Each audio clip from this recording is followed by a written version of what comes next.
In one of those neighborhoods where every house had the same mailbox, and people actually cared about their lawn height. 40 minutes outside Hartford, in a town small enough that the grocery store clerk knew your birthday. Mom had been cooking since Tuesday. The kitchen windows fogged up from steam, her apron covered in flour and mysterious stains that she wore like battle scars. When I pulled into the driveway around 3 that afternoon, I could already smell the turkey through my car vents. That rich golden scent mixing with cinnamon and nutmeg from whatever pies were cooling inside. Natalie's minivan was parked crooked as always, and Jason's rental car sat beside it, still sporting an airport parking stub on the dash. Inside, the house buzzed with that special kind of chaos that only happens when family converges. Voices layered over each other, kids shrieking with joy, football announcers droning from the living room, and Mom orchestrating everything from her command post by the stove. Dinner was supposed to start at 5, but we all knew that meant 5:30 in Mom time, after she'd checked the turkey's temperature 4 more times and rearranged the table settings that were already perfect. Beth finally showed up around 4:30, breezing through the door with apologies about traffic and a store-bought pie that Mom would politely put on the dessert table next to her homemade ones. We were all catching up in the living room, Jason telling some story about turbulence on his flight, while Tom tried to keep the twins from destroying Mom's coffee table arrangement of ceramic pilgrim figurines she'd had since the 80s. Dad had dozed off in his chair, mouth slightly open, the remote balanced on his stomach, rising and falling with each breath. Everything felt exactly like it should, like every other year, comfortable and predictable in the best way possible. Around 5:15, just as Mom was calling everyone to help carry dishes to the dining room, the doorbell rang. We all kind of looked at each other because everyone was already here, and Mom hadn't mentioned inviting anyone else. Beth jumped up from the couch, saying something about how she forgot to mention she'd invited someone, her voice carrying that nervous pitch it got when she was covering for something. She hurried to the door before anyone could ask questions, and we heard her greeting someone warmly, though her laugh sounded forced, brittle around the edges. A moment later, she walked back in with this man, probably mid-30s, wearing a charcoal sweater over a white button-down, dark jeans, everything pressed and neat like he'd just stepped out of a catalog. He had one of those faces that was handsome in a forgettable way, brown hair trimmed short, clean-shaven, the kind of guy you'd pass on the street and never think about again. Beth introduced him as Kyle, and Mom, being Mom, immediately went into hostess mode, welcoming him and insisting he join us for dinner, saying there was plenty of food, which was true since she always cooked for an army. He shook hands with everyone, his grip firm but not trying to prove anything, smiled at the kids without that fake enthusiasm some adults put on, and complimented the house in this quiet, measured way. His voice had this particular quality, not quite monotone but close, like he was reading from a script he'd memorized. Jason offered him a beer, which he politely declined, asking for water instead. Natalie was already setting another place at the table, and Tom was making small talk about the weather and asking how he knew Beth. Kyle's answers were perfectly normal but weirdly vague, saying they'd met through mutual friends, keeping everything surface level without seeming evasive. We all settled around the dining room table, Mom's good china gleaming under the chandelier she only turned on for special occasions, the turkey golden and magnificent as a centerpiece surrounded by every side dish known to mankind.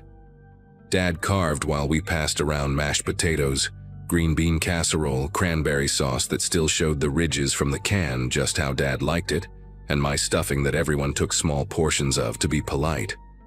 Kyle sat between Beth and Jason, cutting his food into precise, identical pieces before eating, each bite deliberate and careful. He answered questions when asked but never initiated conversation, and I noticed he kept glancing at the windows, quick little checks like he was timing something.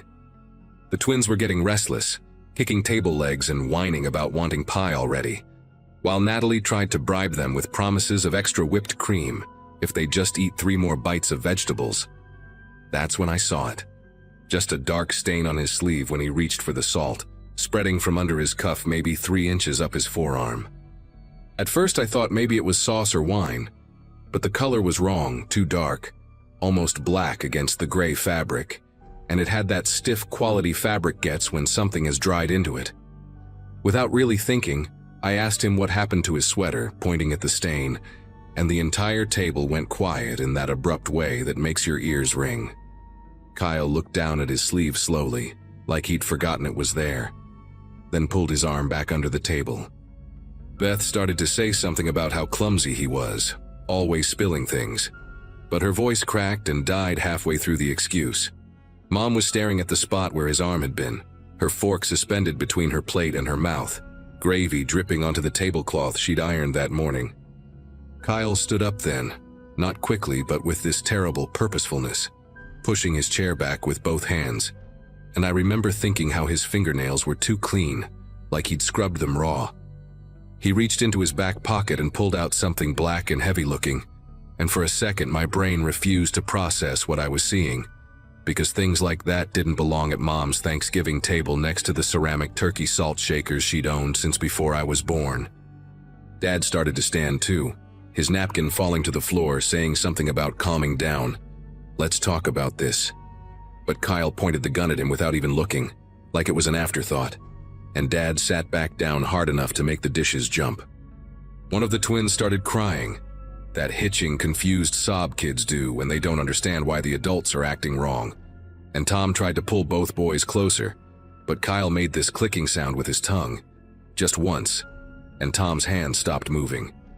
He walked over to the dining room entrance, still holding the gun loose and comfortable like it weighed nothing, and turned the deadbolt with his free hand, the sound impossibly loud in the silence broken only by the child's whimpering and the grandfather clock ticking in the hallway. Then he moved to the windows, pulling the curtains closed one by one, taking his time like he had all night, and with each swoosh of fabric the room got smaller and darker despite the chandelier blazing overhead. When he turned back to us, his face had changed somehow, not the features but the way he wore them, like he'd finally stopped pretending to be human and let whatever was underneath show through. He told us to put our phones on the table, voice still calm and measured, and we did, our hands moving like we were underwater. Mom's case with the painted roses, Dad's ancient flip phone, everyone's devices making a little pile next to the boat of gravy that was still steaming. Beth was shaking so hard her chair creaked, tears running down her face and dripping onto her plate, mixing with the cranberry sauce into something that looked like diluted blood. Kyle noticed and walked behind her chair, placing his free hand on her shoulder, and she went completely rigid, like a rabbit when a hawk passes overhead. He said he hadn't expected everyone to be here, that this was supposed to be simpler, but that plans change and we adapt, all while his thumb moved in small circles on Beth's shoulder like he was comforting her. Jason carefully, slowly, asked what he wanted, money, cars, whatever it was, we could figure it out, but Kyle just tilted his head like Jason had asked something in a foreign language. He said he'd been watching Beth for weeks, learning her schedule, her habits, waiting for the right moment. And Thanksgiving had seemed perfect because she'd be distracted, happy, guard down, except she'd invited him inside herself, thinking he was someone from her yoga class who'd been flirting with her.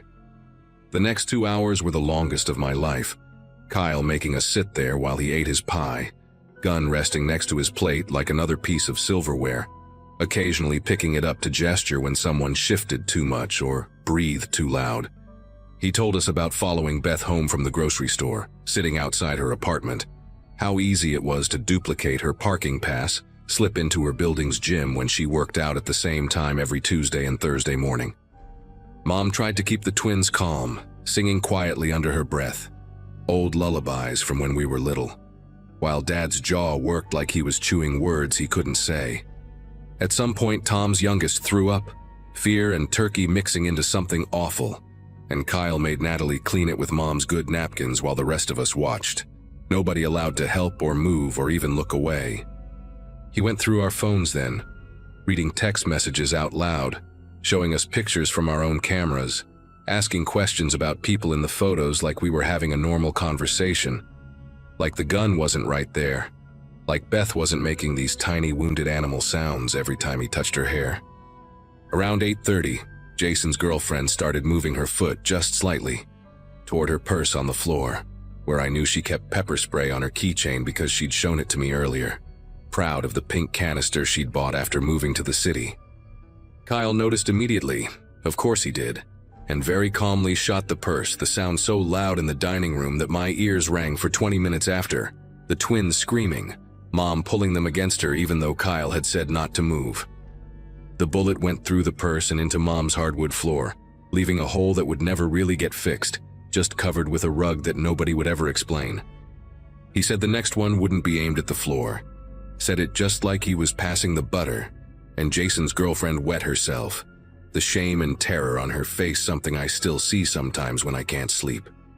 We sat there for another hour after that, nobody trying anything, until police sirens started getting closer, and Kyle stood up like he'd been waiting for them, walking to the back door that led to Mom's garden, telling us to count to 100 before moving.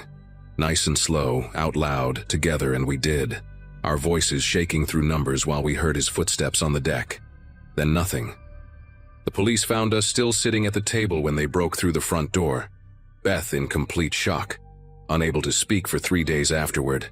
The rest of us trying to explain what happened while EMTs checked everyone, even though nobody was physically hurt except for bruises on Beth's shoulder, shaped like fingertips.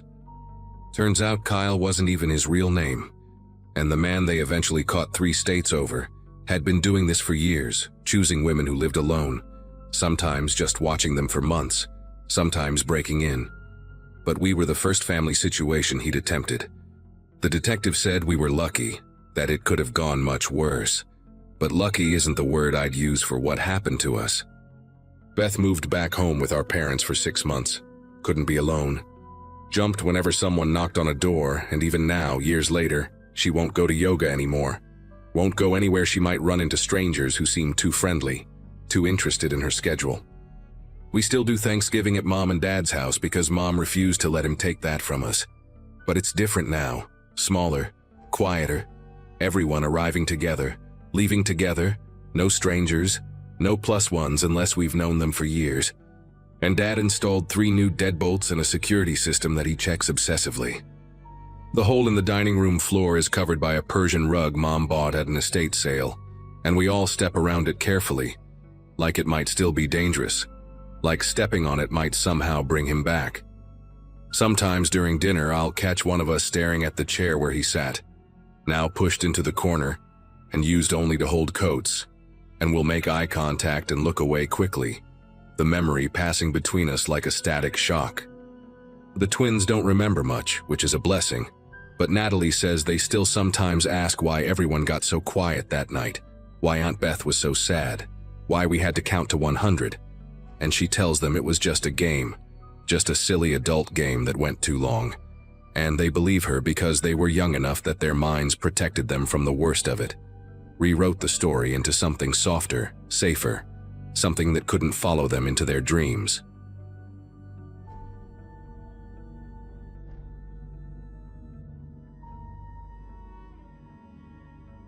My therapist had been pushing me for months to reach out to my siblings, but sending those Thanksgiving invitation emails felt like swallowing broken glass.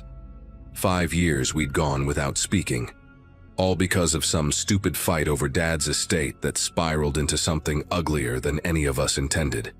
Carolyn and Bradley had been my best friends once, before lawyers and appraisals and old resentments turned us into strangers. Sitting in my kitchen that October afternoon, I stared at my laptop screen for 20 minutes before finally hitting send on both messages. 2 days later, when Carolyn replied with a simple, "We'll be there," followed by Bradley's "Count me in," I had to lock myself in the bathroom at work to pull myself together. 37 years on this planet, and I was crying in a bathroom stall over a 2-word email. By Wednesday night before Thanksgiving, my dining room looked like a food magazine threw up in it. I'd spent nearly $300 at Whole Foods, another $100 at Trader Joe's, and even drove 40 minutes to this specialty shop in Westchester for some fancy butter from France that supposedly made everything taste better. Every single item still sealed in its original packaging, laid out on my counter like evidence in a crime scene. The 22-pound turkey from that organic farm upstate, the pre-made sides with their tamper-proof seals, even the pies came in those rigid plastic containers you need scissors to open. Carolyn was bringing her husband Mark and their daughter Ashley, who I hadn't seen since she was 9 and missing her front teeth. Bradley would come alone, his divorce papers barely 2 months old, probably dreading the questions everyone would carefully not ask. Thanksgiving morning arrived with one of those crisp blue skies that made you grateful to be alive, and I was up at 6, too anxious to sleep any longer. The turkey went into the oven first, still in its original packaging until the very last second when I transferred it to the roasting pan. I actually took a photo of the sealed package before opening it, some paranoid part of me wanting proof that everything started out fine. The kitchen filled with that gorgeous smell of roasting bird and herbs, and for a few hours, I let myself believe this would work. I kept checking my phone, waiting for last-minute cancellations, but the family group chat stayed quiet, except for Carolyn sending a thumbs-up emoji when I texted that dinner would be at 4 sharp. They arrived within minutes of each other, which felt staged somehow, like they'd coordinated in the driveway to avoid any awkward one-on-one time. Ashley had grown into this stunning young woman with her mother's cheekbones and her father's quiet confidence, giving me a genuine hug that nearly broke me all over again. Bradley looked thinner, worn down in that specific way divorce carves into people, but he brought flowers, yellow roses like Mom used to grow. We all danced around the elephant in the room with remarkable skill, talking about traffic and weather, and Ashley's college applications, while I ferried dishes from kitchen to dining room.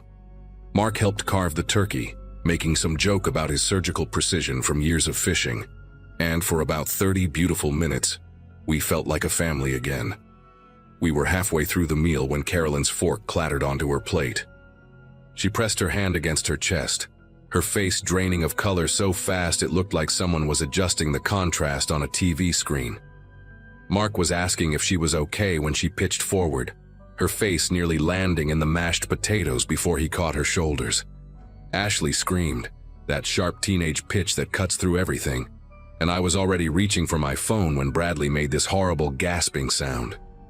He stood up, knocking his chair backward, clutching at his throat like something was stuck, but nothing was there. His eyes locked on mine for one terrible second, confused and terrified, before his knees buckled and he went down hard, taking half the tablecloth with him. Everything after that moved in weird, jerky segments, like a movie with missing frames. Mark on the floor doing CPR compressions on Carolyn, while Ashley counted out loud between sobs. Me trying to explain to the 911 operator that 2 people had collapsed at dinner. No known allergies. Yes, they're both breathing, but barely.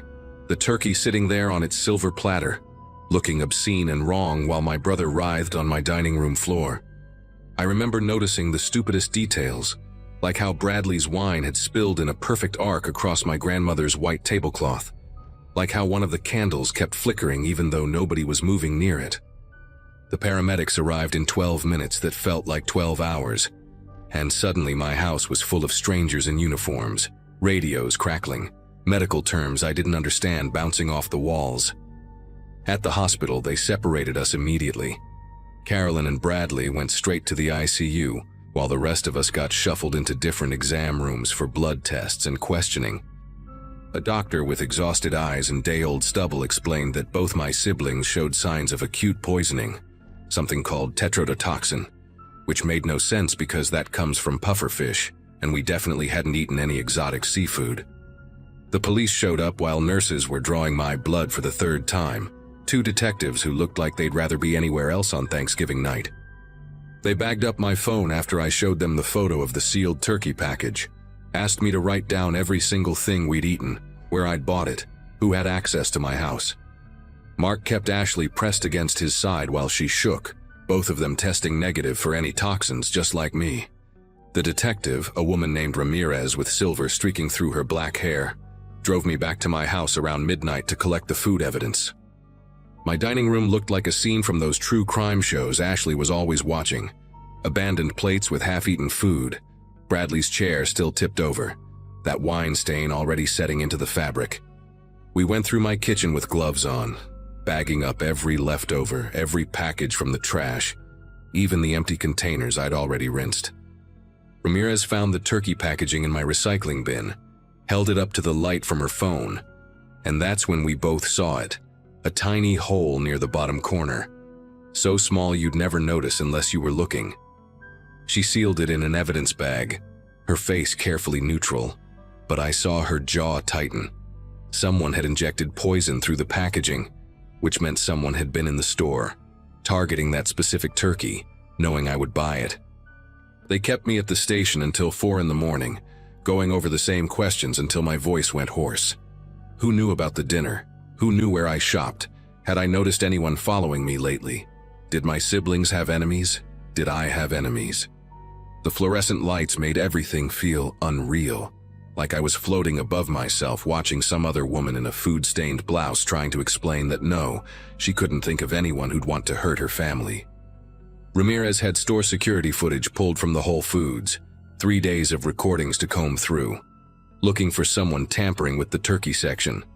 They asked about my ex-husband, but David lived in Oregon now with his new family and hadn't contacted me in years. They asked about work conflicts, but I processed insurance claims for a living. Boring stuff that never involved anything worth killing over.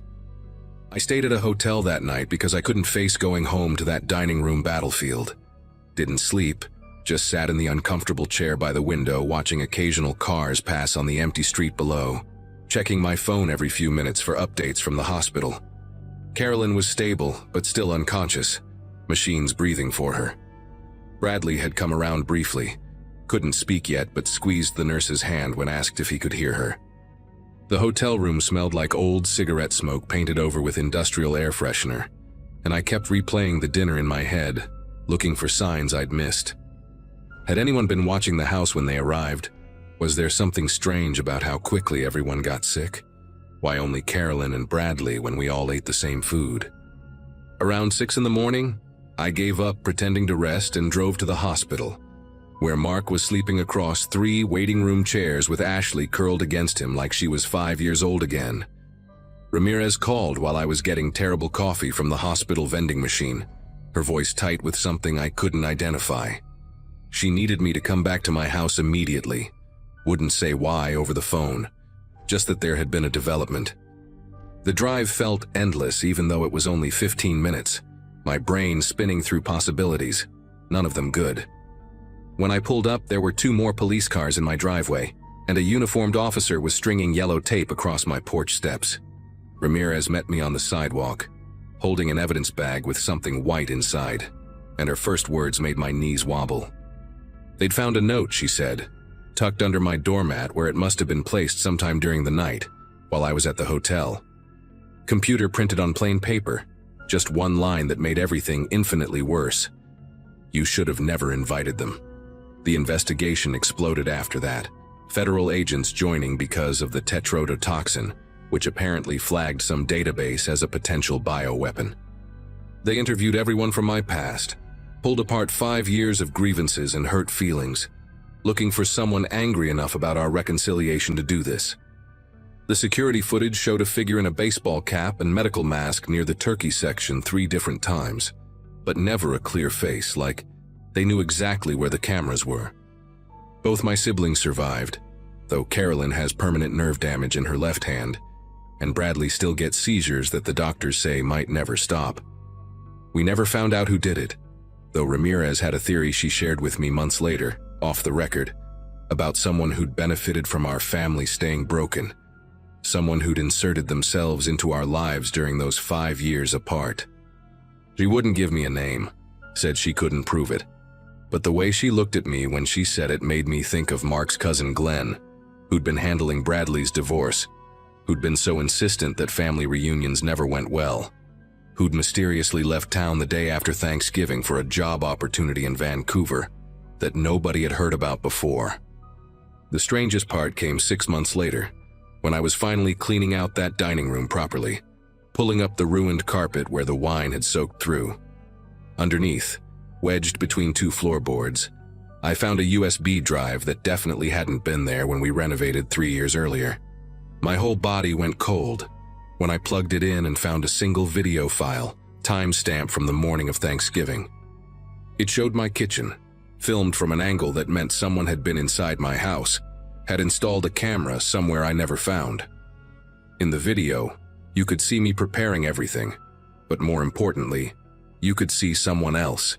Someone in dark clothes and a ski mask entering through my back door with a key I didn't know existed. They went straight to my refrigerator, knew exactly which turkey was mine, and spent less than 30 seconds injecting something through the packaging before leaving. The figure's height, build, the way they moved, it was definitely a woman, and she had a distinctive scar on her right hand that looked fresh, maybe 6 months old. I gave the USB to Ramirez immediately, and within hours, they'd arrested Glenn's girlfriend, a woman named Veronica who'd been a lab technician at a pharmaceutical company until she got fired the previous year for stealing controlled substances. Turns out Glenn had been skimming money from Bradley's divorce settlement, nearly $40,000, and when he heard about our Thanksgiving reunion, he panicked that we'd compare notes and figure it out. Veronica confessed to everything in exchange for a plea deal. 25 years instead of life. She'd been promised half the money Glenn had stolen, thought she was just going to make everyone sick enough to ruin the dinner, claimed she didn't know the dose would be nearly fatal. Glenn got 40 years, no parole. The prosecutors said he'd been planning it since October, the moment I'd sent those invitation emails. He'd installed that camera during a friendly visit to check on me, copied my spare key, tracked my shopping patterns through my credit card statements he could access through the divorce proceedings. The USB drive was Veronica's insurance policy, hidden in my house in case Glenn tried to pin everything on her. These days, Carolyn and Bradley and I have dinner together every Sunday, no exceptions. Always at restaurants where we can see the kitchen, always ordering different dishes, never sharing food. We don't talk about that Thanksgiving anymore, but we also don't let each other out of sight for very long. And honestly, that's the only good thing that came from almost losing everything.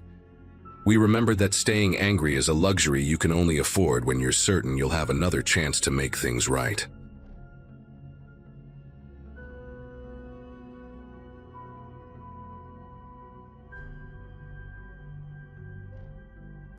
Mom called me 3 times that week, reminding me about Thanksgiving dinner like I might somehow forget, after 36 years of showing up at the same split-level house in Michigan.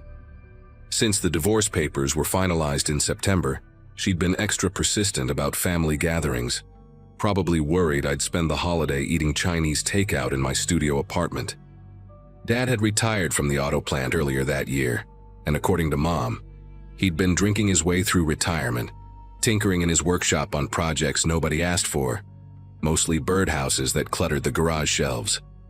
Uncle Frank would be there, of course, Dad's younger brother who owned a plumbing company 2 towns over, and never missed a chance to drink Dad's beer while complaining about millennials ruining the trades. Pulling into the driveway that afternoon, I noticed the Lions flag on the porch had faded to almost pink, and through the kitchen window, steam from Mom's cooking fogged the glass, same as every year since I could remember. Dad answered the door holding a Coors Light, his 3rd or 4th judging by how he gripped the door frame for balance, and Uncle Frank's laugh boomed from the living room where the parade flickered on TV. My sister Amanda had already claimed the kitchen with Mom, her husband Steve chasing their twin boys around the coffee table while they shrieked and threw couch pillows at each other. Amanda shot me a look that said she'd been dealing with this chaos all morning, stirring gravy while Mom basted the turkey for the 100th time, both of them moving around each other with practiced efficiency. The house smelled exactly like childhood, sage and butter, and that specific brand of coffee Mom only bought for holidays. And I grabbed a beer from the fridge, settling into the worn spot on the couch while Dad and Frank argued about whether Detroit would make the playoffs. Steve finally corralled the twins with promises of pie later, and we all migrated to the dining room table, where Mom had set out the good china she inherited from Grandma, the plates with tiny painted roses around the edges. Halfway through dinner, right when Steve was telling some story about a client who tried to pay him in cryptocurrency, Dad pushed back from the table and mumbled something about needing more beer from the garage. Uncle Frank followed him, which seemed weird since Frank still had half a Budweiser next to his plate, but nobody else appeared to notice, too busy laughing at Steve's impression of the crypto guy explaining blockchain. The twins were flinging mashed potatoes at each other with their spoons, and Amanda had given up trying to stop them, just holding her wine glass away from the splash zone while Mom pretended not to see the mess accumulating on her carpet.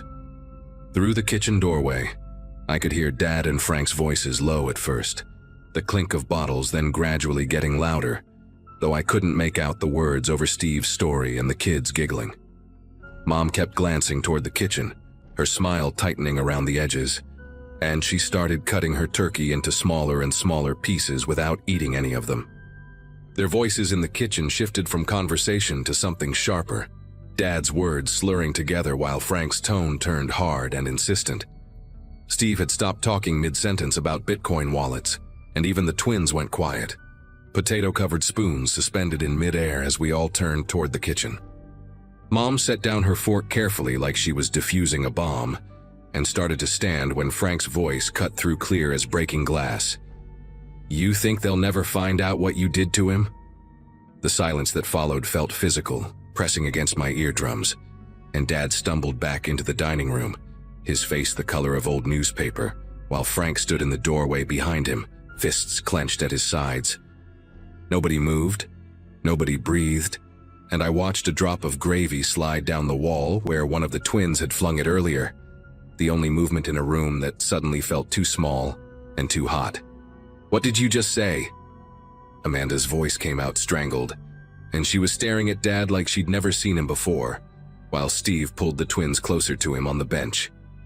Dad's mouth opened and closed like a fish gasping for air, and he reached for the back of his chair, missing it on the first try.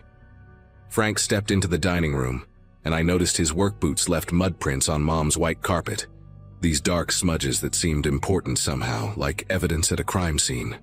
"Go ahead, Bill, tell them," Frank said, his voice steady now, controlled, nothing like the drunk rambling from earlier. "Tell them about the Brennan kid, about what really happened that summer." Mom made this sound, not quite a gasp, not quite a sob, and her hand went to her throat where she always touched her pearl necklace when she was nervous, except she wasn't wearing it today. Just an empty space where it should have been. Dad finally found his voice, though it came out raw and desperate. "Frank, you're drunk, you don't know what you're talking about." But his eyes kept darting around the room, landing on everything except our faces. The Brennan kid, I remembered him vaguely. Christopher Brennan, who lived 3 streets over and disappeared the summer I turned 10. Search parties combing the woods behind the elementary school. His picture on every telephone pole for months until the rain washed them away. Frank laughed, but it sounded bitter, poisonous. "Drunk, maybe, but not drunk enough to keep pretending, not after what I saw you burning in that barrel last week. Those things you thought nobody would find." Ooh, the twins started crying. That confused, scared cry kids do when they know something bad is happening but can't understand what. And Steve was already standing, pulling them toward the door while Amanda grabbed their coats from the hall closet, her movements sharp and automatic like she was on autopilot. "Everyone just calm down," Mom said, but her voice cracked on the last word, and she was gripping the edge of the table so hard her knuckles looked like white marbles under her skin. Frank shook his head, disgust written across his face. "No, I'm done being calm, done keeping your secrets, Bill. 26 years I've carried this. Watched you play the grieving neighbor when that family put up posters. Watched you at church praying like you weren't the reason that boy never came home." Dad lunged at Frank then, this clumsy, desperate swing that Frank easily stepped away from, and Dad crashed into the china cabinet, Mom's good plates rattling on their stands. I stood up, not sure whether to help Dad or stop him, but my legs felt disconnected from my body, like I was watching everything through frosted glass. Amanda had already left with Steve and the kids, the front door hanging open, cold November air rushing in and mixing with the smell of abandoned turkey and spilled wine. Mom was crying now, these quiet, steady tears that ran down her face while she stood perfectly still, and I realized she wasn't surprised, not really, just defeated, like she'd been waiting for this moment for decades. "The attic," Frank said, looking directly at me now, ignoring Dad who was slumped against the cabinet. "Check the attic, behind the Christmas decorations, in that old steamer trunk he thinks nobody remembers. He couldn't bring himself to destroy everything." Dad made this wounded animal sound and tried to stand, but his legs wouldn't cooperate, and he slid down to sit on the floor, his back against the cabinet, head in his hands. Frank walked past him toward the door, pausing to look back at Mom. "I'm sorry, Diane, but I couldn't watch him teach those twins how to fish in the same spot anymore. Couldn't pretend. Then he was gone, and it was just the three of us in that dining room that suddenly felt like a crime scene. The good china still set out like props in a play nobody wanted to finish. I don't remember making the decision to go upstairs, but suddenly I was pulling down the attic ladder, the hinges screaming in protest like they always did. That sound that used to terrify me as a kid because I thought it was ghosts. Mom had followed me, moving like a sleepwalker, while Dad stayed downstairs and I could hear him mumbling to himself, the words blurred and meaningless. The attic smelled like mothballs and old insulation, that thick, dusty air that coats your throat, and I had to duck under the beams using my phone's flashlight to navigate past boxes labeled in Mom's neat handwriting. Baby clothes, wedding, school papers. Behind the tower of Christmas decoration boxes, covered in a thick layer of dust, sat the steamer trunk Frank had mentioned, its leather straps cracked with age, the brass buckles green with tarnish. The lock had been broken years ago, probably before I was born, and the lid opened with a soft groan that seemed too loud in the cramped space. Inside, underneath a moldy blanket that fell apart when I touched it, I found them. A child's sneaker, just one, the red stripes faded to pink, a Teenage Mutant Ninja Turtles wallet with $3 still inside, and at the bottom, wrapped in plastic that had yellowed with age, a newspaper from July 1998. The headline read, "Local boy missing for third day, search continues." And there was Christopher Brennan's school photo, that gap-toothed smile every third grader had, his hair sticking up in the back despite what was probably his mother's best efforts with a comb. But it was what lay beneath the newspaper that made my chest tighten. Dad's work shirt from the plant, the one with his name embroidered on the pocket, stained with something dark that had turned rust-colored over the years, and caught in the fabric. Several strands of hair, lighter than Dad's, lighter than anyone's in our family. Mom stood behind me, her breathing shallow and quick, and when I turned to look at her, she seemed to have aged 10 years in 10 minutes, her face gray in the dim light from my phone. "I always wondered," she whispered, and it wasn't clear if she was talking to me or herself, why he insisted on moving Christopher's bike from the garage to the shed that night, why he spent hours cleaning his truck when it wasn't even dirty. She reached past me and picked up the wallet, turning it over in her hands like it might dissolve, and I saw her shoulders start to shake. Frank tried to tell me something was wrong back then, but I didn't want to hear it, didn't want to believe that the man I married, the father of my children. She trailed off, unable to finish the thought. We could hear sirens in the distance getting closer, and I realized Frank must have called them after he left, must have finally decided that 26 years of silence was enough. I helped Mom down from the attic, both of us moving like we were underwater, every step requiring enormous effort.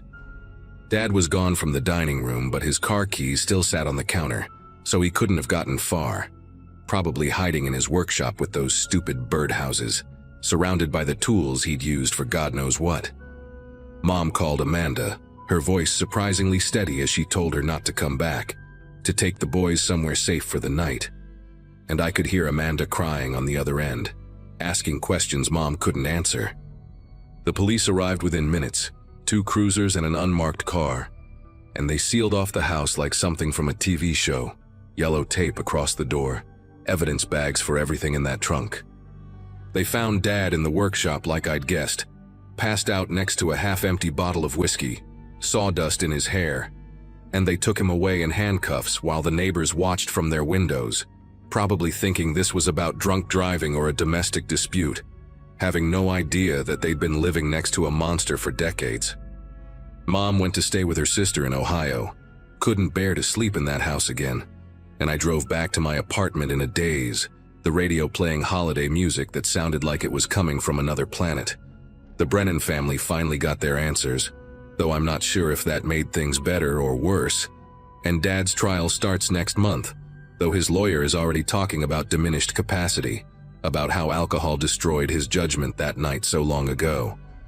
Mom filed for divorce, sold the house to a young couple who didn't care about its history, just saw a good deal in a nice neighborhood, and that Lions flag probably still hangs from the porch, faded and forgotten, like nothing ever happened there at all.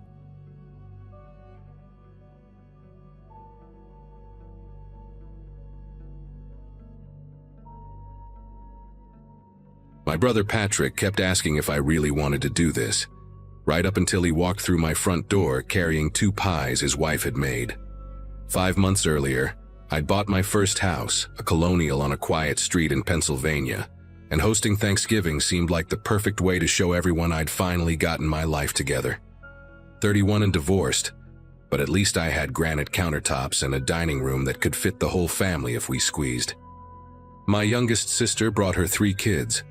My parents drove down from Scranton with enough wine to stock a restaurant, and by noon, my house was fuller than it had ever been. The kitchen windows fogging up from the heat of the oven, kids racing through hallways I'd just finished painting.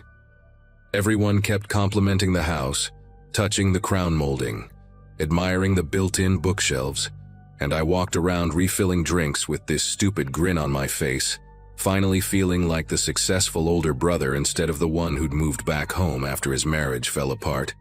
The kids wanted to see the backyard, all 7 of them, ranging from my nephew who'd just started walking to my sister's oldest, who was almost 13. I remember unlocking the back door, the one off the kitchen that led to the deck, warning them about the steps being slippery from the morning frost that hadn't quite melted. They tumbled outside in a chaos of jackets and sneakers, and I turned back to check the turkey, calling over my shoulder for them to stay where I could see them through the window. My brother-in-law Carl was telling some story about his boss. Everyone gathered in the living room laughing, and I was focused on whether I'd remembered to put butter under the turkey skin, the sounds of family filling up every corner of my new house. When the kids came back inside maybe 20 minutes later, their cheeks red from the cold, tracking leaves across my clean floors, I didn't think to check if anyone had locked the door behind them. Dinner went better than I could have imagined, everyone finding their seats after some shuffling.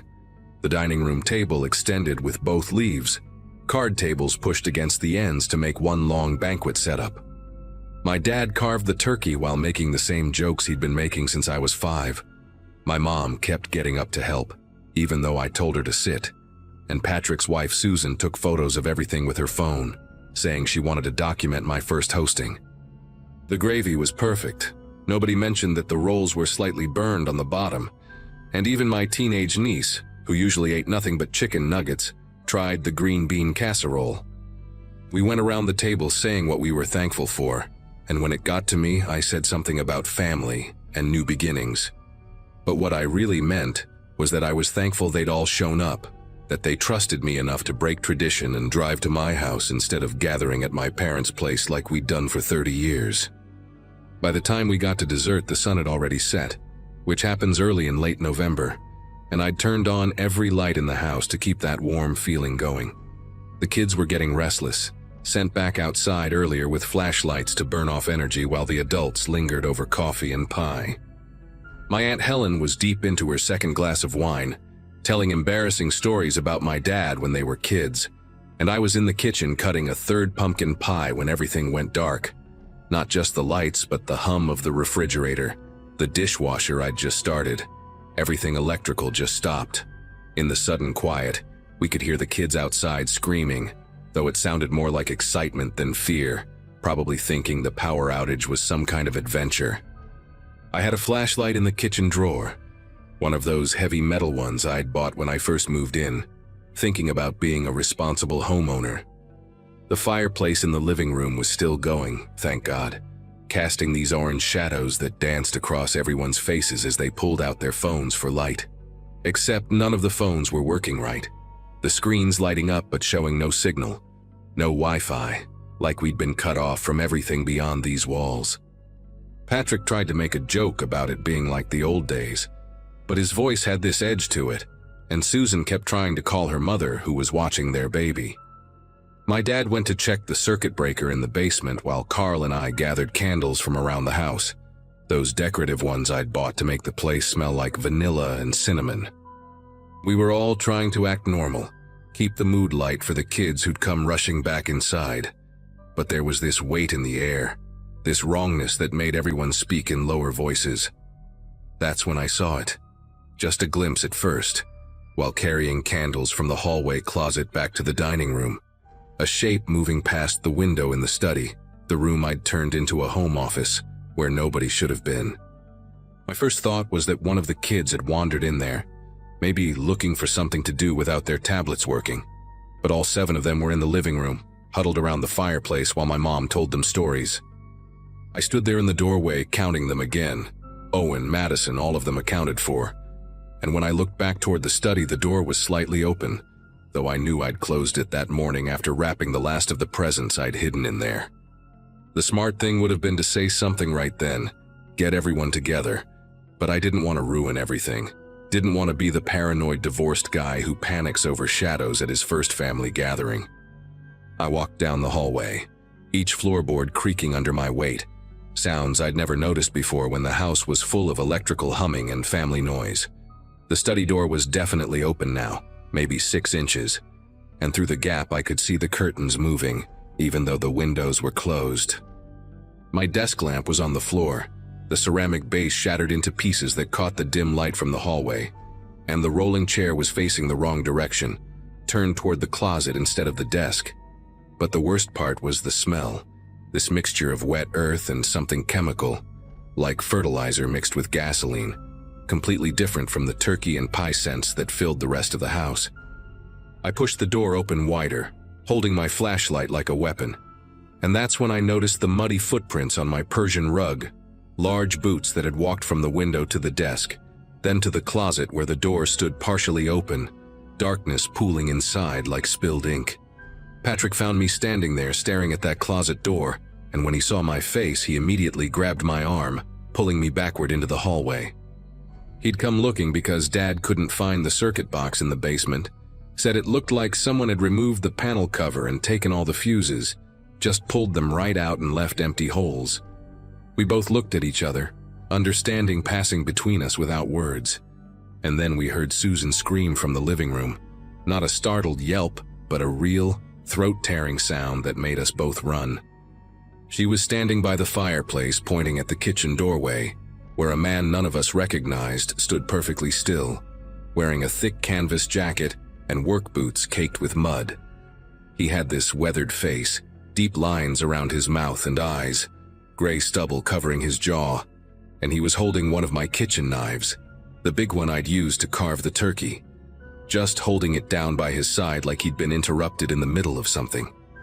Nobody moved for what felt like minutes but was probably only seconds. The kids pressed against my mother on the couch, my dad stepping slowly in front of them, while Carl grabbed a poker from the fireplace.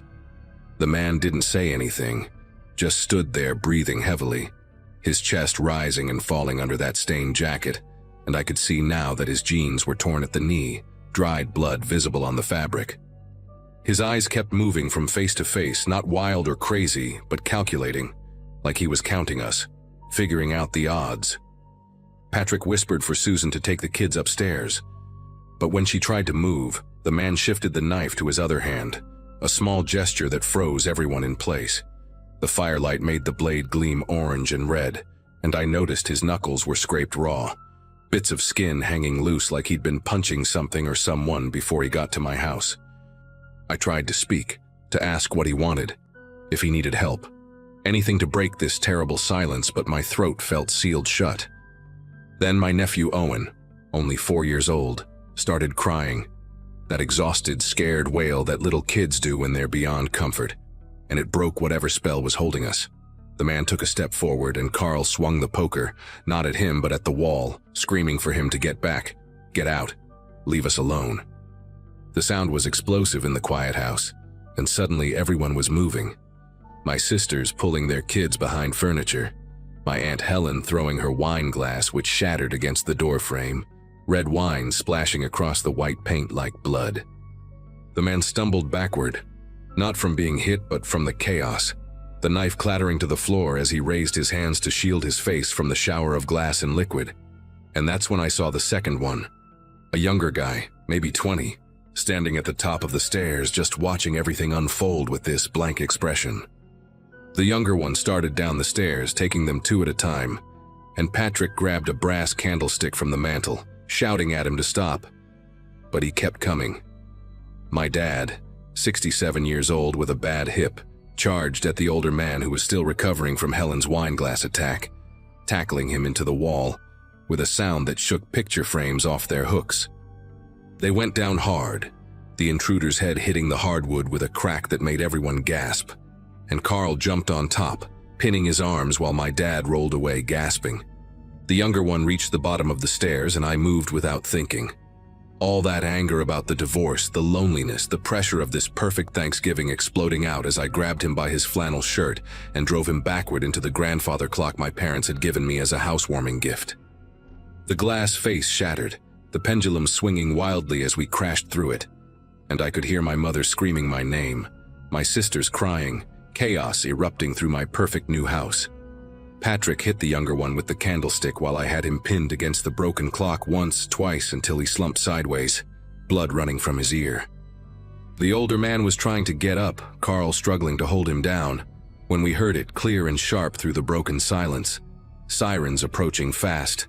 My 13-year-old niece Madison was standing by the window holding her phone up, and she said in this tiny voice that she'd found a spot near the glass where she got 1 bar of signal, just enough to call 911 before it cut out again. The older intruder stopped struggling when he heard the sirens, just lay there on my floor staring at the ceiling, while the younger one moaned against the destroyed grandfather clock. We held them there, my family forming a circle around these strangers who'd invaded our Thanksgiving, until red and blue lights flooded through the windows and police officers came through both the front and back doors, weapons drawn, shouting for everyone to get down, to show their hands, turning our family gathering into a crime scene. Later, after the ambulances took both men away and the police finished taking our statements, we learned they were father and son, had been breaking into houses all over the county during family gatherings when they knew people would be distracted. They'd hit 3 other homes that same day, stealing cash, jewelry, whatever they could grab while families ate dinner in the next room. The police found a van parked 2 streets over with bags of stolen items, including things from my study that I hadn't even noticed were missing, my laptop, some silver cufflinks from my wedding that I'd kept despite everything, even the bottle of expensive bourbon I'd been saving for a special occasion. The cops said we were lucky, that usually these guys were in and out without anyone knowing, but something had gone wrong with their plan.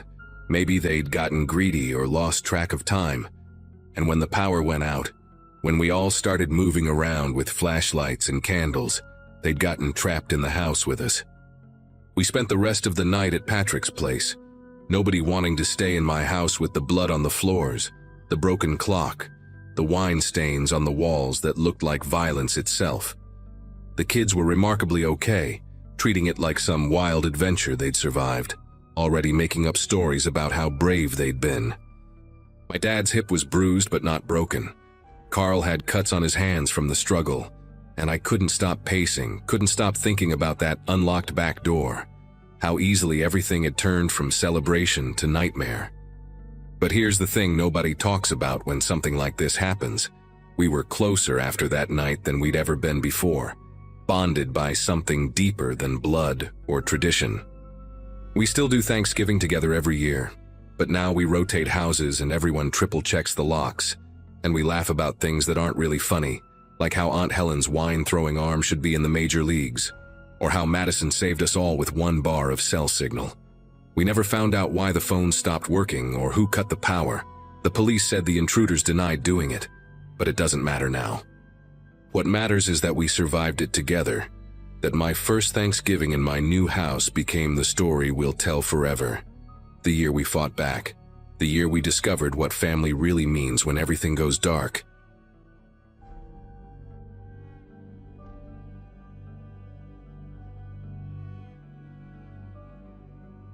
Thanksgiving morning always meant the same thing in our house. Controlled chaos, the smell of butter melting in the oven, and me triple-checking that we had enough chairs around the dining table. My in-laws were flying in from Arizona that year, November 2016, and Greg left before sunrise to pick them up from Newark. Their flight was supposed to land at 7 in the morning, which meant he'd be back by 9:30, maybe 10 if traffic was bad. I remember standing in the doorway in my pajamas, watching his taillights disappear down our street in Trenton, New Jersey. He kissed my forehead, told me to start the turkey without him, and promised he'd call when he got his parents. That was the last normal moment I had, the last time everything made sense.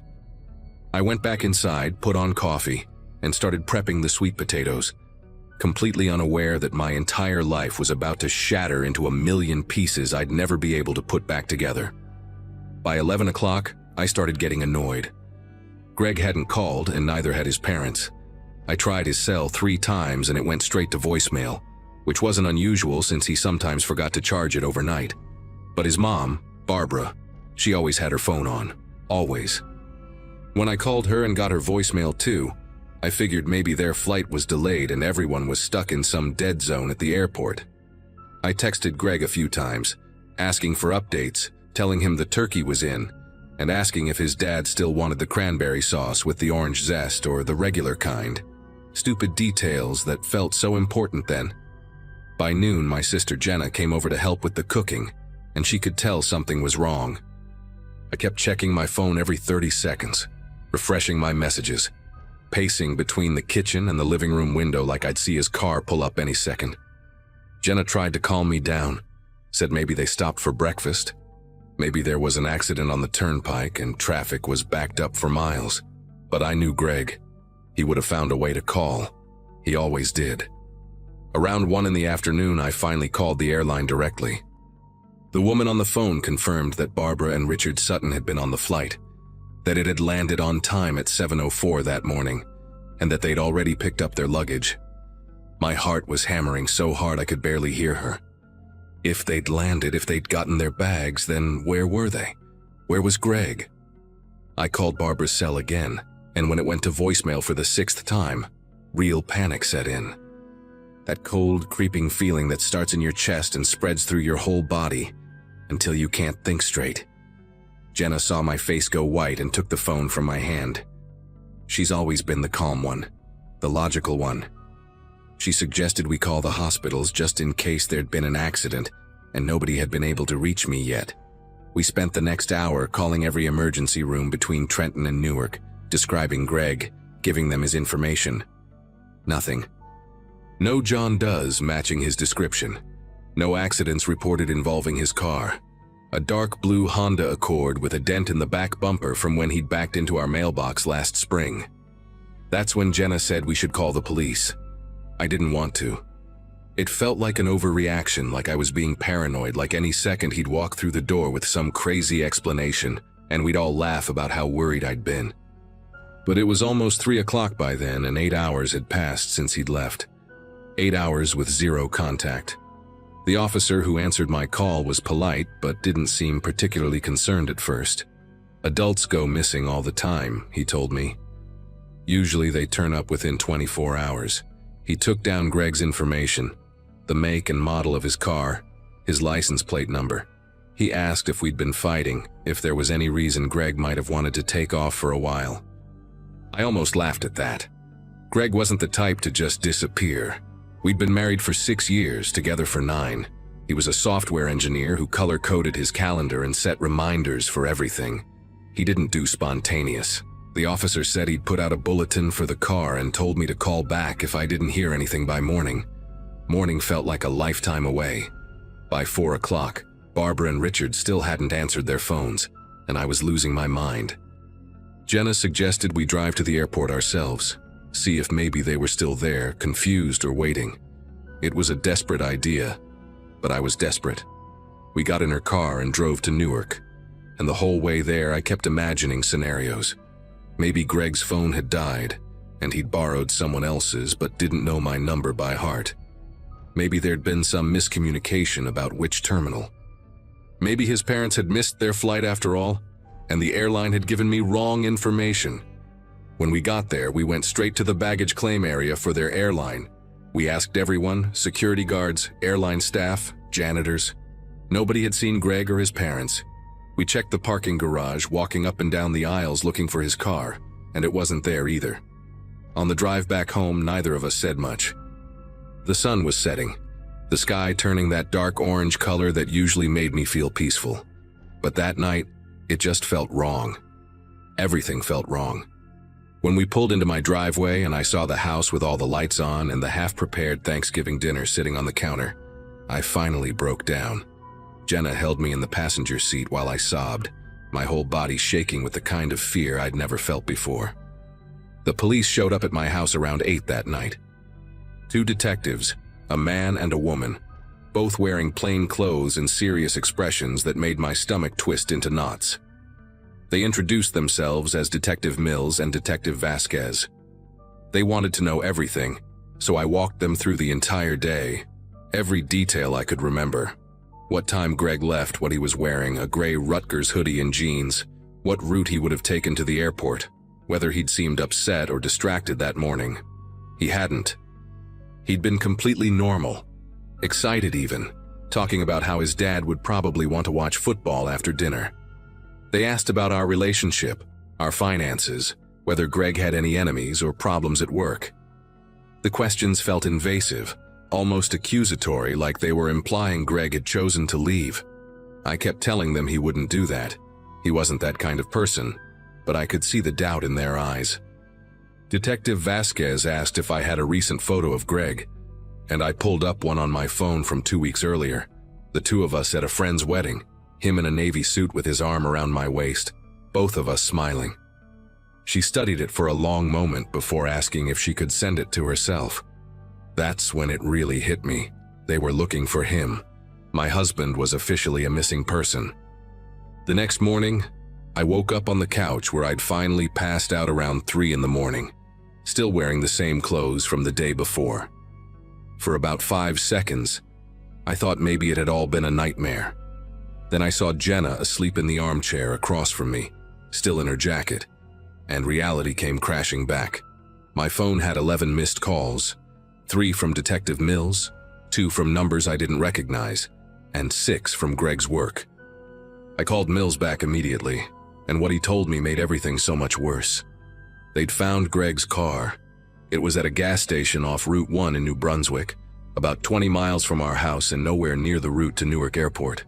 The car was locked, keys still in the ignition, his wallet on the passenger seat with all his credit cards and $200 in cash still inside. His phone was there too, completely dead. The gas station owner had noticed the car in his lot around noon on Thanksgiving and figured someone would come back for it, but when it was still there Friday morning, he'd called it in. Mills said they were pulling the surveillance footage from the gas station and would be in touch. He told me to stay home, stay by my phone, like I could do anything else. Detective Mills called me back 3 hours later, and his voice sounded different, tighter, more urgent. They'd reviewed the footage from the gas station, and he needed me to come down to the station to look at it. Jenna drove me there, and the whole way I felt like I was going to throw up. When we got to the police station, they brought me into a small room with a computer monitor. Mills warned me that what I was about to see might be upsetting, but that they needed me to watch carefully, see if I recognized anyone. He pressed play. The footage was grainy, black and white. Timestamp showing 6:42 in the morning on Thanksgiving. I watched Greg's car pull up to pump number 4. I watched him get out, scan his credit card, start pumping gas. He was on his phone, probably checking the time or his parents' flight status. Then, about 2 minutes in, a man approached him. The man was wearing a dark jacket and a baseball cap pulled low, and he seemed to be asking Greg something, gesturing toward his own car parked at the pump behind Greg's. Greg put his phone in his pocket and walked over with the man, out of frame. That was it. 30 seconds later, the pump clicked off, but Greg never came back to hang it up. The nozzle just hung there, dripping onto the pavement. His car sat there, door still open for the rest of the footage. He never came back. I must have watched that footage 20 times, trying to see something, anything that would help. The man's face was completely obscured by the cap and the angle of the camera. You couldn't see a license plate on his car either, just that it was a light-colored sedan, maybe white or silver. Detective Vasquez asked if the man looked familiar, if Greg had mentioned meeting anyone that morning, if he'd seemed nervous about anything lately. I had nothing to give them. Greg hadn't mentioned anything unusual. He'd been working on a project at his office, complained about his boss being demanding, talked about maybe taking a vacation in the spring. Normal stuff, normal life. Mills told me they were treating this as an abduction, that they'd put out alerts to surrounding states, that they were checking traffic cameras along Route 1 to try to track where the sedan went after leaving the gas station. He used words like, "escalate the investigation and all available resources," but I could barely process any of it. All I could see in my mind was Greg walking out of frame with that stranger, trustingly, helpfully, having no idea he'd never be seen again. The detective asked if I wanted victim services, someone to talk to, but I shook my head. I didn't want to talk. I wanted my husband back. The worst part, the thing that still haunts me, was calling Barbara and Richard. They'd been stranded at Newark Airport the entire time, confused and increasingly panicked when Greg never showed up. Airport security had eventually helped them file a report, and they'd gotten a hotel room near the airport, waiting for news. When I called and told Barbara that Greg was missing, that he'd apparently never even made it to the airport, her scream on the other end of the line was something I'll never forget. This raw animal sound of a mother realizing her son was gone. They took the first available flight back to Arizona the next day. Richard kept saying they never should have asked Greg to pick them up, that they should have just taken a cab, as if any of this was their fault. I tried to tell them it wasn't, but the words felt hollow. Everyone was drowning in guilt and questions. Why had Greg pulled off on Route 1? Why had he stopped at that specific gas station? Had the man been following him, or was it random? Had Greg recognized him?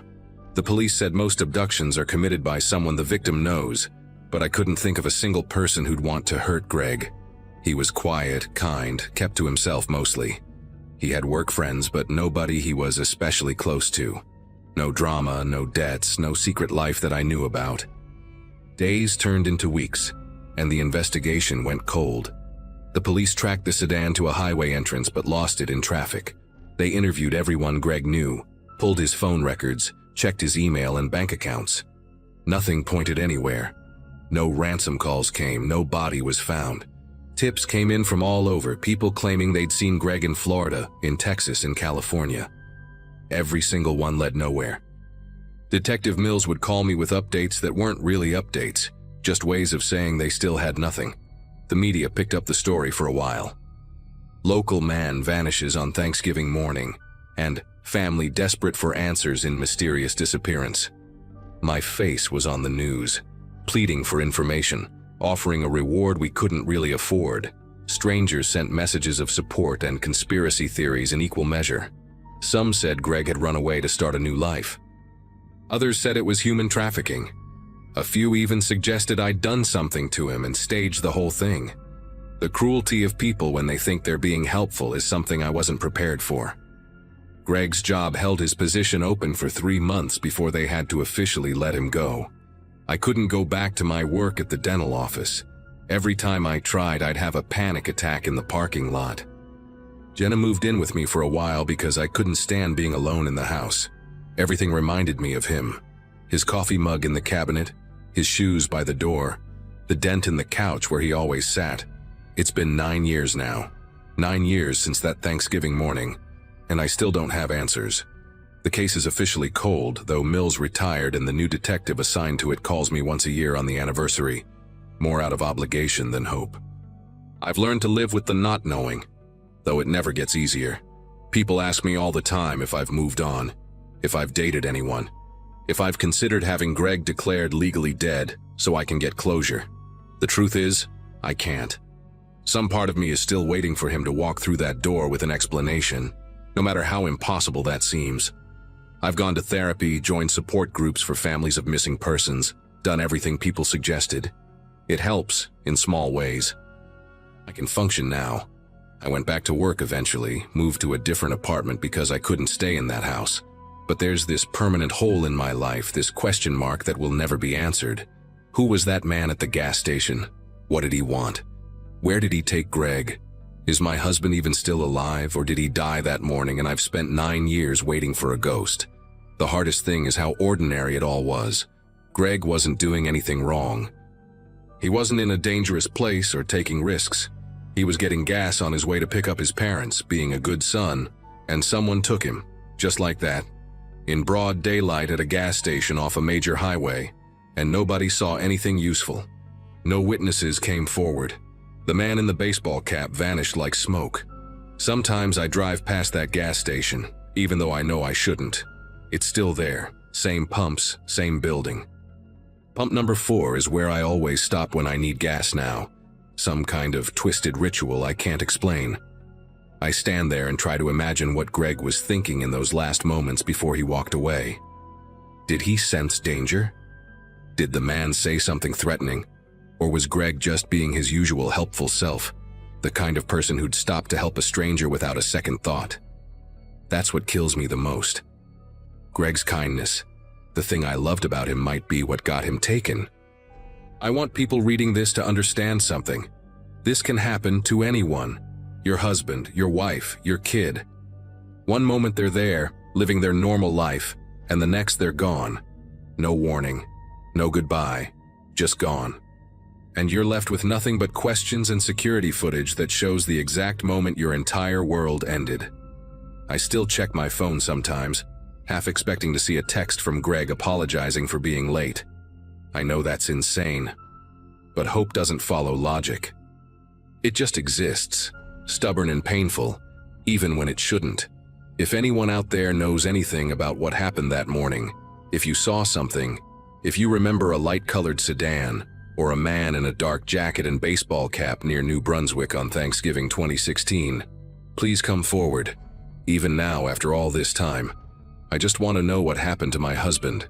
I just want to bring him home.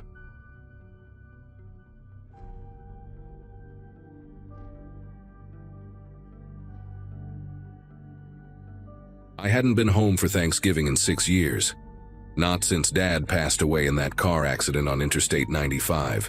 The one that made the local news because of how sudden it was.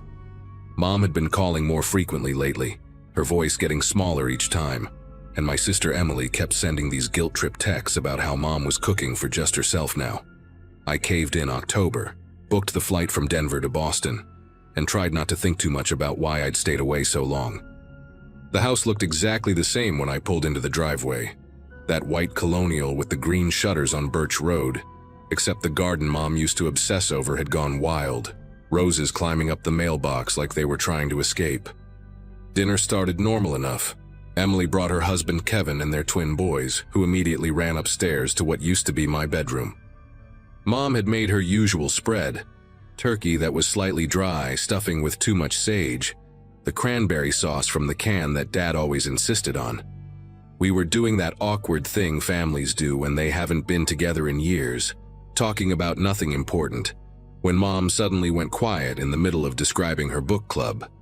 She was looking at Emily with this strange expression, something between panic and warning, and then she said it. "Did you remember to bring those old photo albums from the room downstairs? I thought maybe the boys would like to see them." The temperature in that dining room seemed to drop 10 degrees. Emily's fork clattered against her plate. Kevin stopped chewing. Even the twins got quiet upstairs, like the whole house was holding its breath. "What room downstairs?" I asked, trying to keep my voice casual, but I could hear how sharp it came out. Mom's face went pale, that papery white that made all her freckles stand out like spots on old parchment. Emily shot her this look, the kind of look that said, "Shut up, abort mission.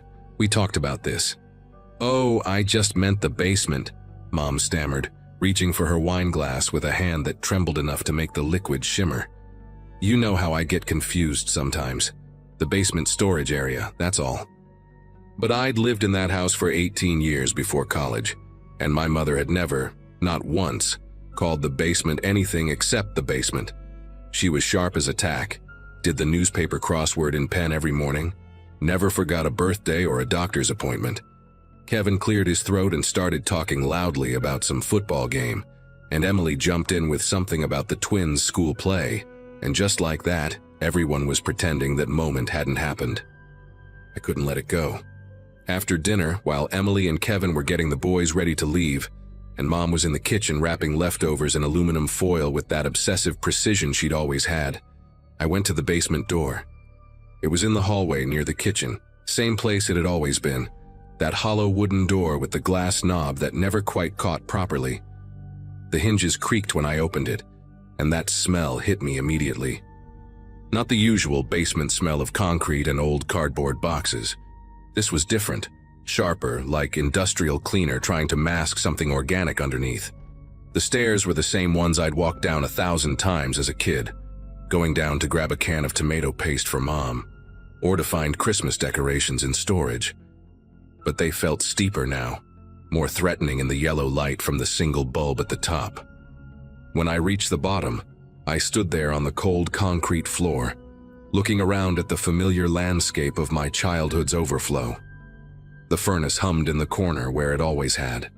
The shelves Dad built were still there, sagging under boxes labeled in Mom's neat handwriting. Christmas ornaments, Easter decorations, Emily's baby clothes. The old ping-pong table folded against the wall, its surface covered in dust thick enough to write in. Everything was exactly where I remembered it, except for one thing. On the far wall, past the water heater and the ancient freezer that hadn't worked since 2009, there was a door. A heavy wooden door with a deadbolt lock, painted the same dull gray as the concrete walls, like someone had tried to make it disappear. I walked toward it slowly, my sneakers making soft squeaking sounds on the floor, and I realized with absolute certainty that this door had never been here before. I would have remembered. I used to play down here on rainy days, used to help Dad organize his tools, used to hide behind those shelves when Emily and I played hide and seek. That wall had been blank, just concrete, and one of Dad's old Red Sox pennants hanging from a nail. The deadbolt was new, the metal still shiny, not like the rusty fixtures on everything else down here. But hanging on a small hook next to the fuse box, maybe 3 feet from the door, was a single key on a rubber keychain shaped like a lobster, the kind you get at tourist shops on the Cape. My hand was steady when I reached for it, which surprised me because inside my chest my heart was going like a jackhammer. I should have gone back upstairs, should have confronted Mom and Emily, demanded to know what they were hiding. But I didn't. I walked to that door, slid the key into the deadbolt, and heard the mechanism click open with a sound that seemed too loud in the quiet basement. The door swung inward when I pushed it, revealing darkness and a smell that made my throat close up.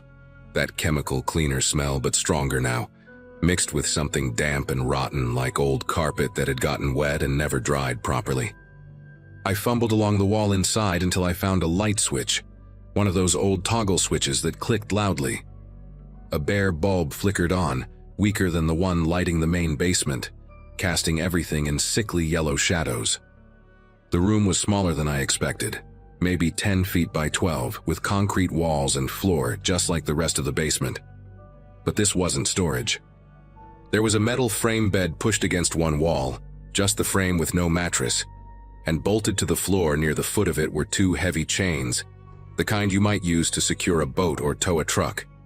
The ends had thick metal cuffs, hinged and lined with something that might have been rubber once but was now cracked and stained dark. On the opposite wall, someone had installed metal brackets, the kind used for shelving, but there were no shelves. Just the brackets positioned at different heights like measurement marks. A folding chair sat in the corner, and on it was a spiral notebook, the cover water-damaged and warped. My legs felt disconnected from my body as I walked to that chair, picked up the notebook with fingers that didn't seem like mine. The first few pages were grocery lists in Mom's handwriting, completely normal, milk and bread and chicken breasts. Then the list stopped, and there were dates. Just dates, written in Dad's blocky print starting in November 2006 and continuing for years. Next to each date was a number, ranging from 2 to 16. No context, no explanation, just date after date after date, the last entry from March 2014. I was at college in 2006, starting my freshman year at UMass Amherst, calling home every Sunday and talking about classes and roommates and nothing important. I flipped faster through the pages, and toward the back I found something that made the room tilt sideways. Polaroid photographs, maybe 20 of them, tucked between pages. They showed this room, but not empty like it was now. They showed people, different people sitting in that chair or standing against the wall with the brackets. Their faces were blurred out with black marker, thick scribbles that made them anonymous, but you could see they were conscious, staring at the camera, and every single one of them was holding a piece of paper with a date written on it. I dropped the notebook and heard something shift beneath the chair, a hollow sound like something sliding. When I bent down, barely able to breathe now, I saw that one of the concrete floor tiles was loose.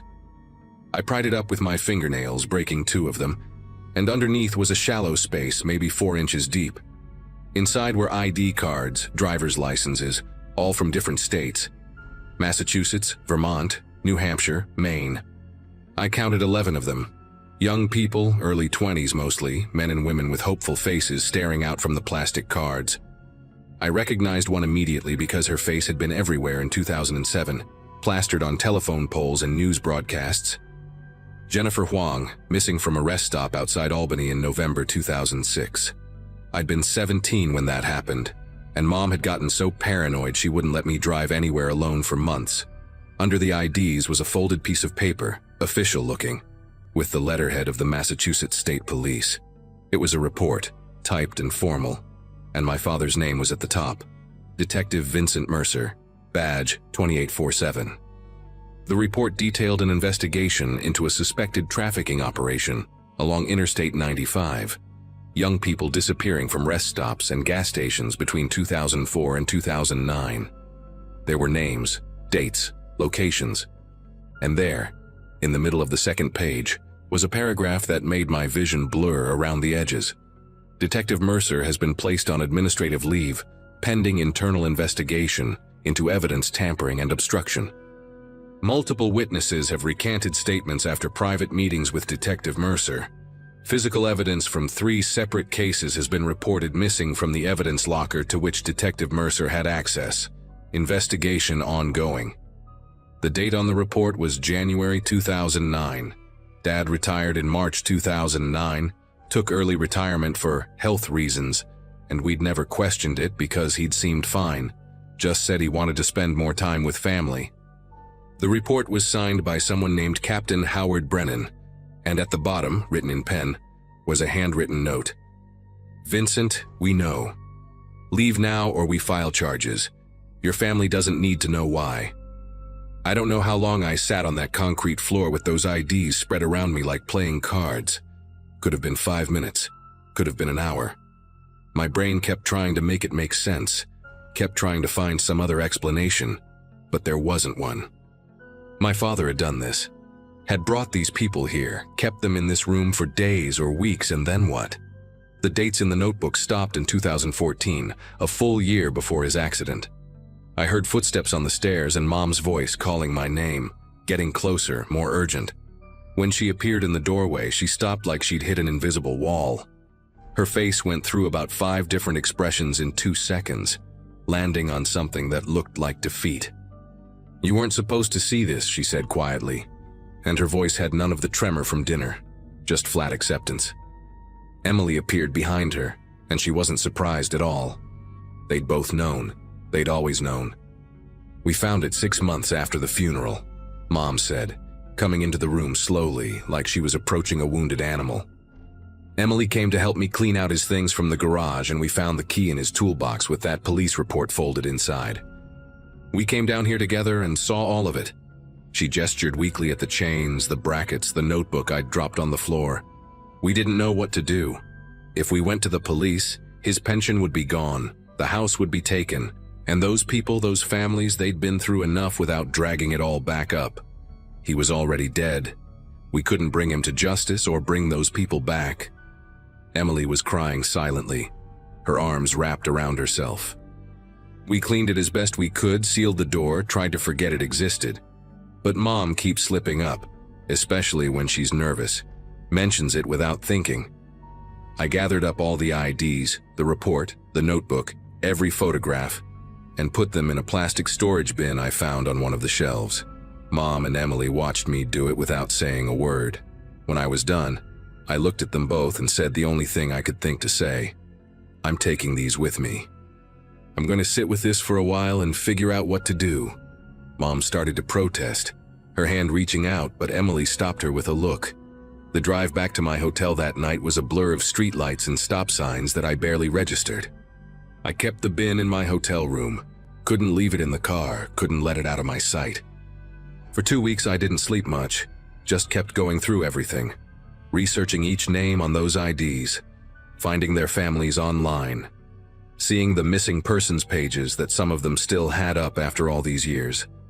Jennifer Huang's mother had died in 2012. Her father remarried and moved to California. Some of the others had families still searching, still posting anniversary appeals on social media. In the end, I did what I think my father's victims deserved. I called a lawyer first, explained the situation hypothetically, learned about statutes of limitations and evidence chains and what could actually be done this many years later. Then I made copies of everything, every document, every photo, every ID. I sent the copies anonymously to the Massachusetts State Police Cold Case Division with a typed letter explaining where the evidence came from and providing the exact address of the house. I kept the originals locked in a safe deposit box in Denver, along with a letter to be opened if anything happens to me. The police showed up at Mom's house 3 weeks later. She called me crying, said they'd found the room, were tearing it apart, bringing in forensics teams. Emily stopped speaking to me entirely. The news coverage lasted about a month before it faded into the background noise of other tragedies. They confirmed identities on 6 of the 11 IDs through DNA evidence found in that room, gave those families some kind of closure even if it came with nightmares.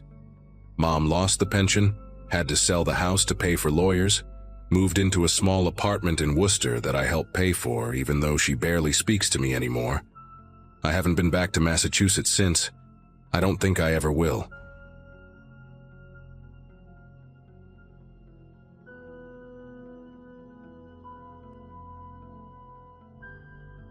I'd been on the road for close to 6 hours that night, trying to make it to my sister's house in time for Thanksgiving the next morning.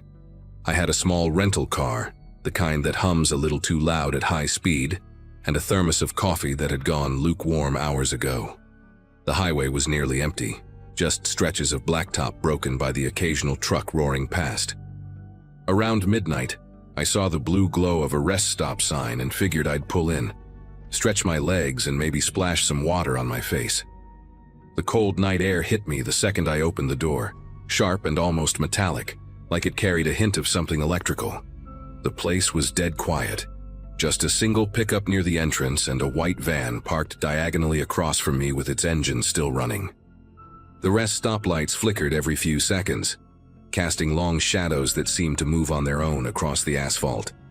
I remember thinking it was odd for anyone to leave a van idling that long, especially this late, but maybe the driver was asleep inside.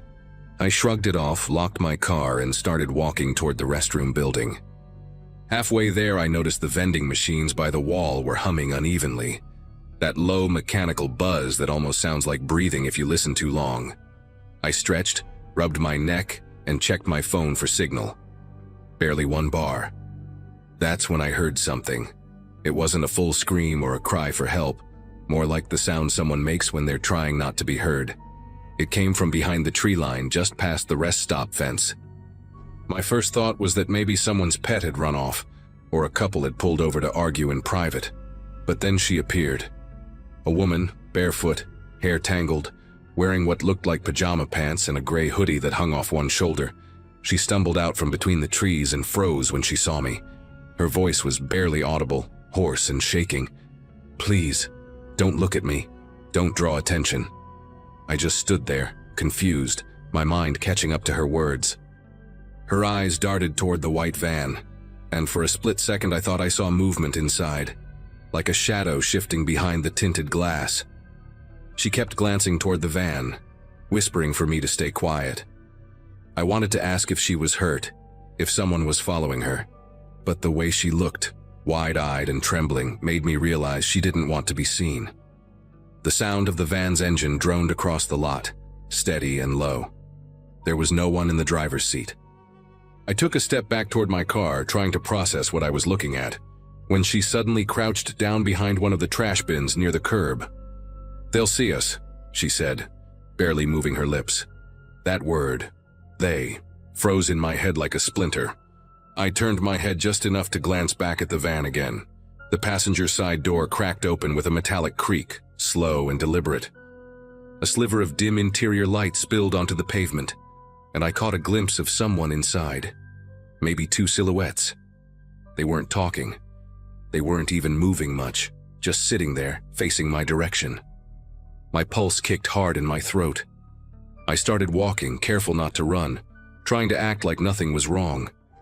Every step felt too loud against the concrete, echoing through that hollow space like footsteps in a church. Behind me, the van's engine revved. The sound was subtle, but enough to make the hair on the back of my neck rise. I didn't dare look back until I was halfway to my car. The woman was still crouched, her hand over her mouth now.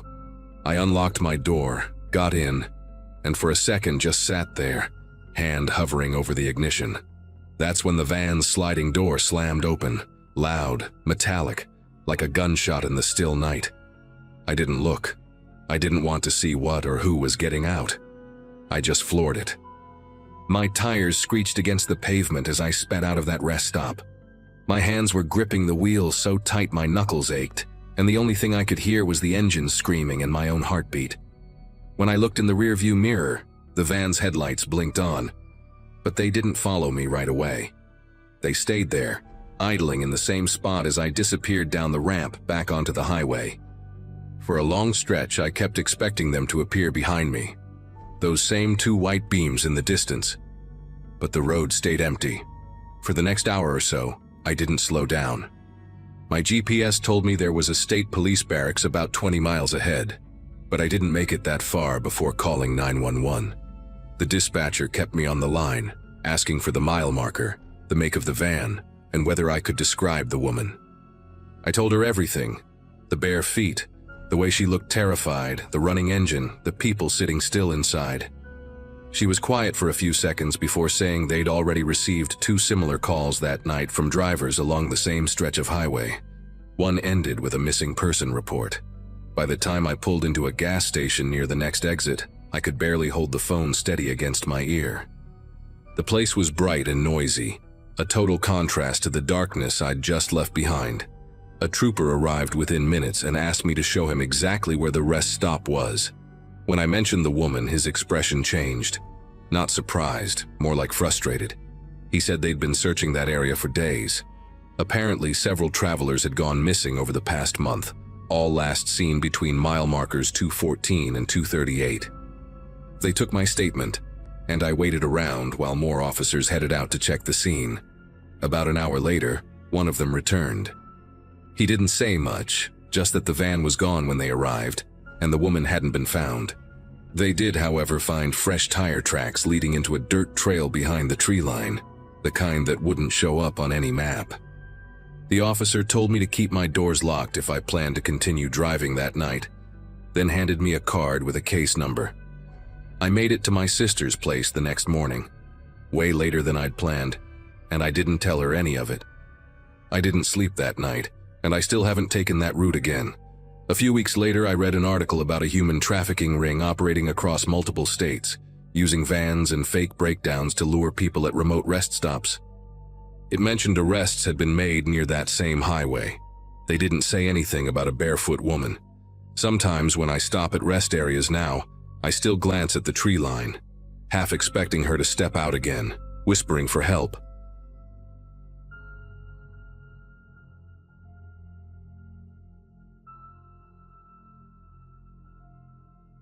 Thanksgiving week always made me restless. The highways stretched endlessly, quiet except for the hum of my old Ford Fusion and the occasional pair of headlights cutting through the dark. I'd left work late that night, hoping to beat the holiday rush by driving straight through to my parents' place in southern Indiana. Coffee thermos in the cup holder, talk radio low, and a half-eaten bag of pretzels on the passenger seat. It was the kind of solitude that usually cleared my head. I remember thinking the road felt heavier than usual, like it absorbed the sound instead of echoing it back. Around midnight, the world outside my windshield turned into a tunnel of black trees and yellow lines. Then I spotted the red blink of hazard lights ahead, faint, rhythmic, almost hypnotic. A silver sedan sat half on the shoulder, half on the lane, tilted just slightly like one tire had gone flat. My first thought was someone must have hit debris or maybe ran out of gas. I slowed instinctively, rolled my window down a crack and could see a figure standing beside the car, waving an arm stiffly in the glow of the hazard lights. It didn't feel staged at first, just someone stuck and freezing in the dark. I pulled over a few yards behind, kept my engine running, and grabbed my flashlight from the glove compartment. The air outside had that dry, sharp cold that bites the inside of your nose. The person near the car, a man, maybe mid-30s, called out something I couldn't make out over the hum of passing wind. He sounded strained, like his throat hurt. As I stepped closer, the beam of my flashlight swept over the rear bumper. And that's when I saw it. Behind the car, a second silhouette moved, crouched low like they were checking the tire, but their position didn't make sense. The person wasn't fixing anything. They were waiting. My pulse jumped before I could rationalize it. I slowed my pace and angled the flashlight so it didn't reveal how tense I suddenly felt. The first man gave a half-hearted smile and said his battery died. His voice had this forced steadiness, like he'd rehearsed the line. The second figure didn't move, just shifted slightly. And I caught a dull glint near their hand. Maybe metal, maybe nothing, but it made my stomach twist. Every instinct screamed to back away calmly. But I knew if I turned my back too soon, I'd regret it. I forced a polite laugh and said I had jumper cables in the trunk, hoping to sound casual while I calculated my next move. The man nodded quickly, too quickly, and glanced toward the crouched figure as if waiting for a signal. My headlights cast long shadows over the road, and I realized how far we were from anything. No houses, no distant glow from gas stations, just black trees hemming us in. I popped the trunk halfway, pretending to dig around while keeping one eye on them. That's when the crouched person stood up. They were taller than I expected, wearing a hood pulled tight, and for a second, they froze in the glare, deciding what to do. Something about the stillness broke me out of whatever hesitation I had left. I slammed the trunk shut, jumped back into the driver's seat and hit the locks. The first guy shouted something, not words I recognized, more like a bark, and both of them started running toward the car. My tires spun on the shoulder gravel before catching the asphalt. The hazard lights shrank fast in the rearview mirror, and for a moment, I thought that was it. But then, in the red glow of my taillights, I caught movement again. Their car's headlights flared to life. They weren't stranded at all. My chest felt like it was pulsing with the rhythm of the road as I pushed the accelerator harder than I ever had. The sedan's lights grew larger behind me, closing the distance. Every curve of the highway felt like a gamble. One wrong turn and I'd be in a ditch. I couldn't call anyone. My phone had no signal for miles. The only thing I could think to do was keep driving until I found a sign of life. Then, through the windshield, I spotted a green highway marker flashing by. Exit 114, 5 miles. I didn't even know what town it led to, but it was my only shot. The other car pulled closer, high beams flaring through my mirrors. They swerved left, then right, trying to line up beside me. I kept my steering wheel locked straight, praying the road wouldn't curve again. Finally, I saw a cluster of yellow streetlights ahead, the faint outline of a gas station and a diner. I cut across the lane, barely keeping control, and took the exit ramp at nearly 70. My car fishtailed but stayed upright. Behind me, the sedan missed the turn, flying past the exit and disappearing down the highway. I coasted into the gas station lot and parked beneath the brightest light I could find. For a minute, I just sat there, gripping the steering wheel so tightly my fingers hurt. The gas station looked half abandoned, one of those places that stayed open 24 hours only on paper. A flickering sign buzzed overhead, and a single car was parked by the convenience store entrance, an old blue pickup, empty inside. I stepped out, scanning the road behind me. Nothing but the faint hum of engines somewhere far off. My heart was still hammering, but the silence felt heavier than the chase itself. I walked inside, trying to explain what happened to the sleepy cashier who looked barely out of high school. He blinked at me like he wasn't sure if I was serious until I pointed outside toward the highway. He picked up the phone right away and called the county sheriff. While we waited, I caught my reflection in the glass cooler door. I looked pale, older somehow, like the night had taken something from me. When the deputy arrived, I told him everything, every detail I could remember. The fake breakdown, the crouched figure, the moment their headlights came on. He nodded slowly, jotting things down on a small notepad, then told me something that made my stomach knot all over again. Apparently, there had been 3 similar reports that week. People pulled over to help stranded drivers along that same stretch of highway, and at least one car had been stolen. The deputy offered to follow me to the next town so I could rest at a motel. I agreed without thinking twice. The drive there felt longer than it should have. Every pair of headlights I saw in the rearview mirror made my pulse spike again. Even inside the motel room, I couldn't sleep. I kept the blinds half open, the TV volume low, and the keys right by my hand. When I finally drifted off near dawn, I dreamt of flashing hazard lights pulsing in the dark, always getting closer, never stopping. It's been a few years now, and I still avoid driving at night whenever I can. Every Thanksgiving since then, my family jokes about how I finally learned to slow down, but they don't know the reason why. Sometimes when I'm on an empty road and see lights in the distance, my foot hesitates before pressing the gas. I think about that man, the one who waved me down, and the figure behind his car waiting for me to stop. Maybe they moved on to another highway. Maybe they were caught. Maybe they're still out there waiting for someone else to be kind enough to pull over.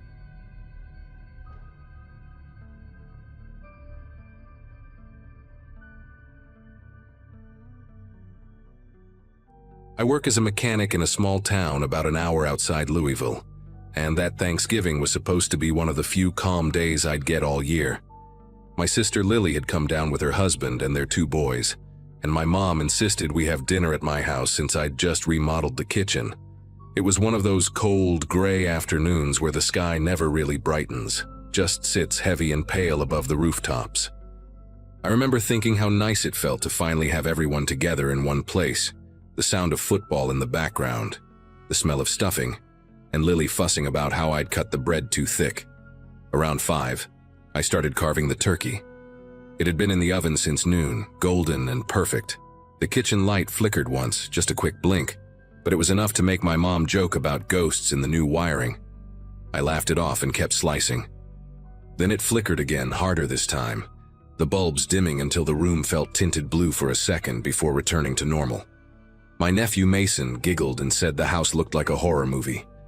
I didn't think much of it, but I remember glancing toward the window and noticing how still everything outside was, like the wind had stopped all at once.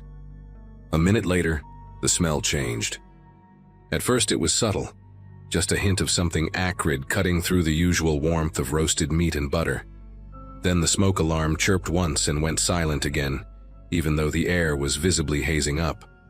I turned to check the oven, and that's when I saw the smoke seeping out from the edges of the door, thick and gray like it had a mind of its own. Lily shouted, "Hey, something's burning." I figured some grease had splashed over the pan, nothing serious, so I grabbed the mitts and pulled the handle. The second the oven door opened, a column of fire burst out like a living thing. It wasn't a normal flare-up. This was violent, explosive, the kind that roars with a sound you can feel in your chest. I stumbled backward, the mitts already smoking. My mom screamed for everyone to get out, and Mason started crying. I tried to reach the knob on the front door, but it wouldn't budge. Not even a click. I yanked it again, harder, but it was jammed tight like someone had glued it shut. Behind me, the fire spread along the wall, and I realized this wasn't just grease. Something had been waiting to ignite. I ran to the sink, filled a pot with water, and threw it at the base of the flames. It hissed but did almost nothing. The fire just climbed higher, feeding off something invisible. The air had a chemical tang now, sharp enough to sting my eyes and throat. Lily was trying to break a window with a chair, but the glass only cracked, refusing to give. My mom was on the phone with 911, shouting our address, but even her voice sounded small under the roar. The kitchen ceiling had started to blacken, flakes of soot floating down like burnt snow. I kept thinking, this can't be happening, not here, not in my house. Then I noticed the smell coming from behind the stove. It was different, almost sweet, like gasoline mixed with plastic. I leaned closer through the heat shimmer and saw the faint outline of something wet pooled along the baseboard. Someone had poured accelerant there, and it had soaked into the wood. My first thought was pure disbelief. Nobody but me had been home all morning. I remember locking the door after taking the trash out. The idea that someone had been inside while I was working in the garage made my chest tighten, in a way no smoke ever could. Lily finally smashed a side window using the fire poker. She cut her hand in the process, but we started passing people through.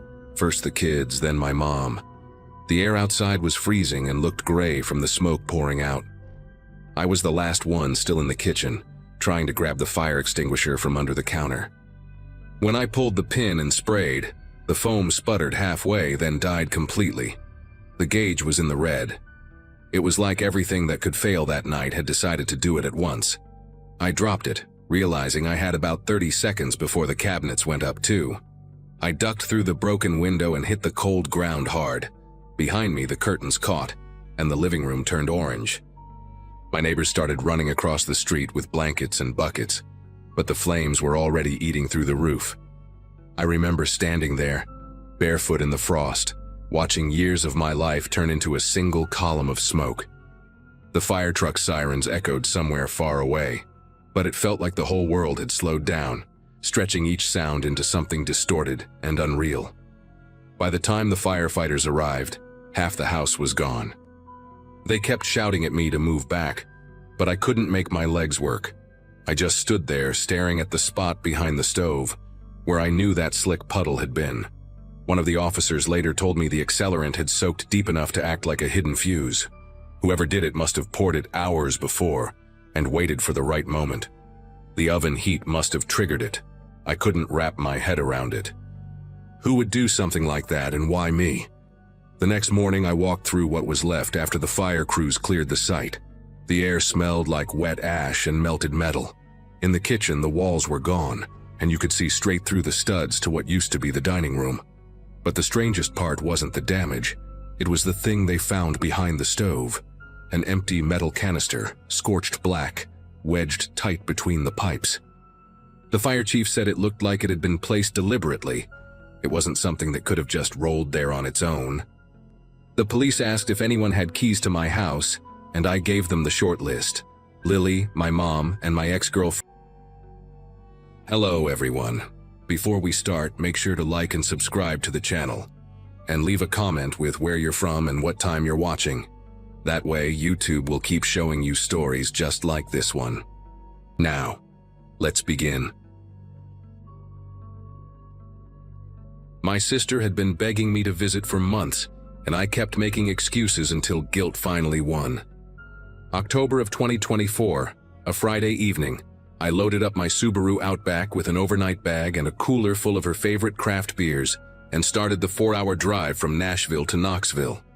I worked as a veterinary technician at a clinic near Vanderbilt, pulling long shifts that left me too exhausted for much of a social life. Most people from my graduating class had already settled into marriages and mortgages by now, but I was still renting a 1-bedroom apartment and spending my weekends catching up on sleep.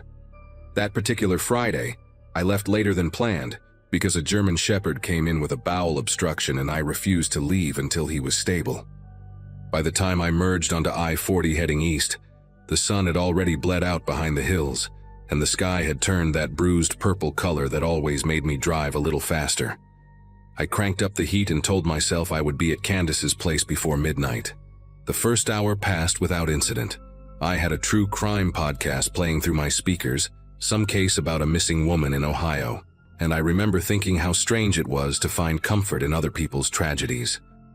The traffic thinned out past Cookville, and soon I was one of maybe 3 cars visible in either direction.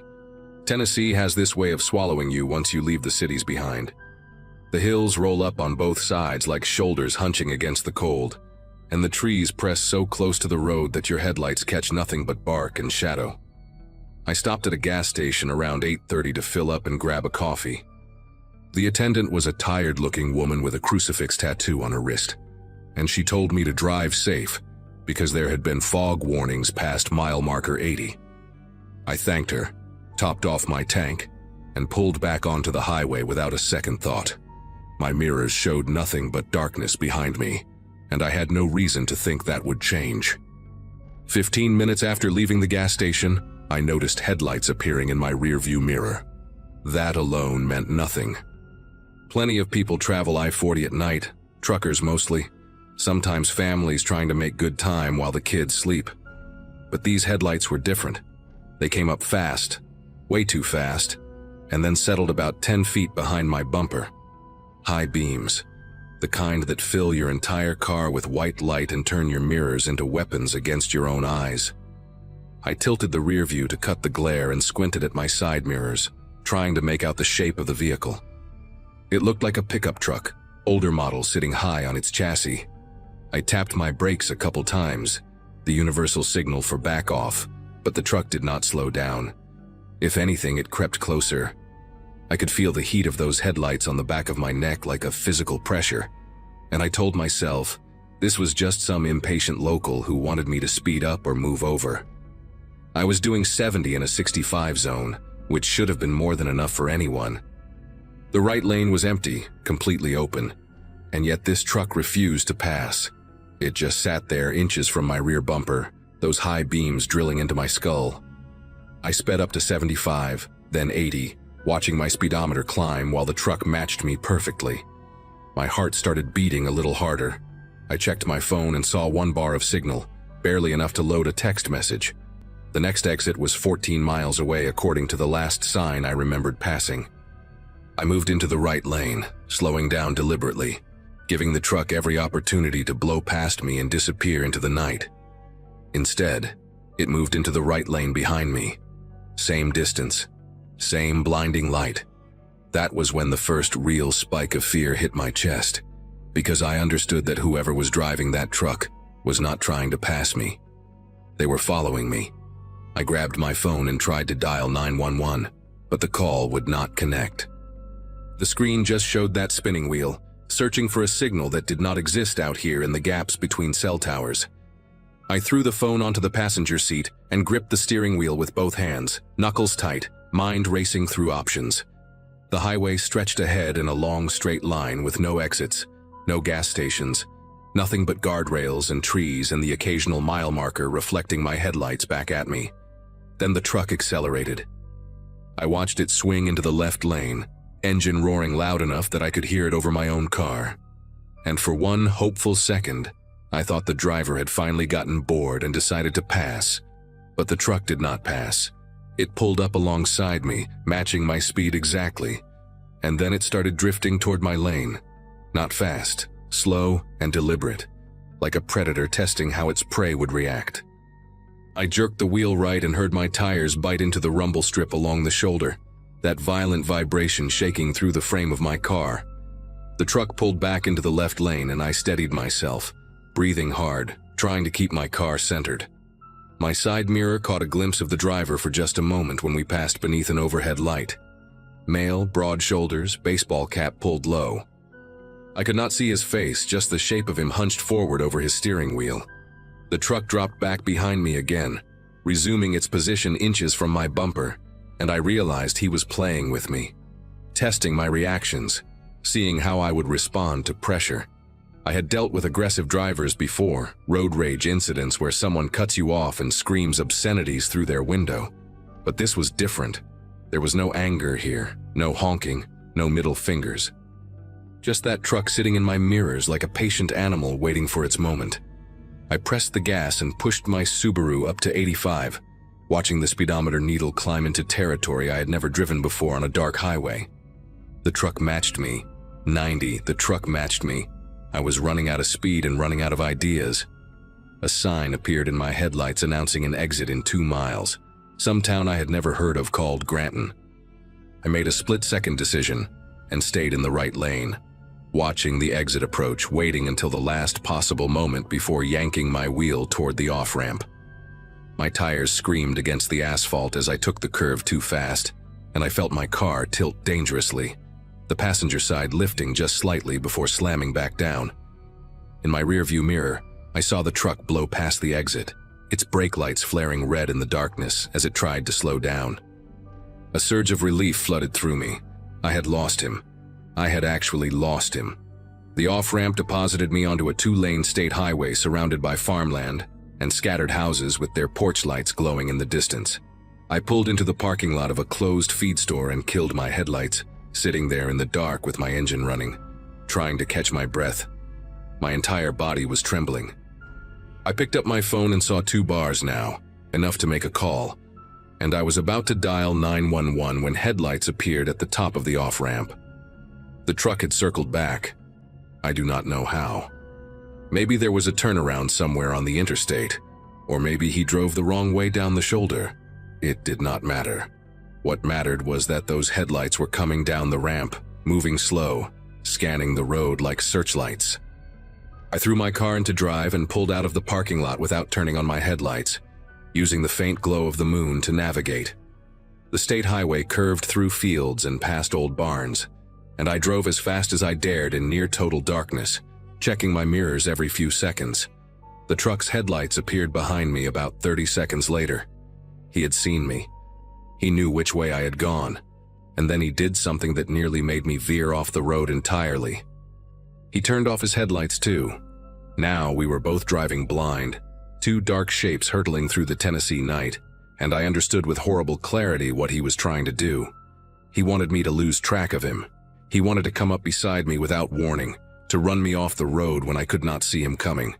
I was not just being followed anymore. I was being hunted. I turned my headlights back on because I had no choice.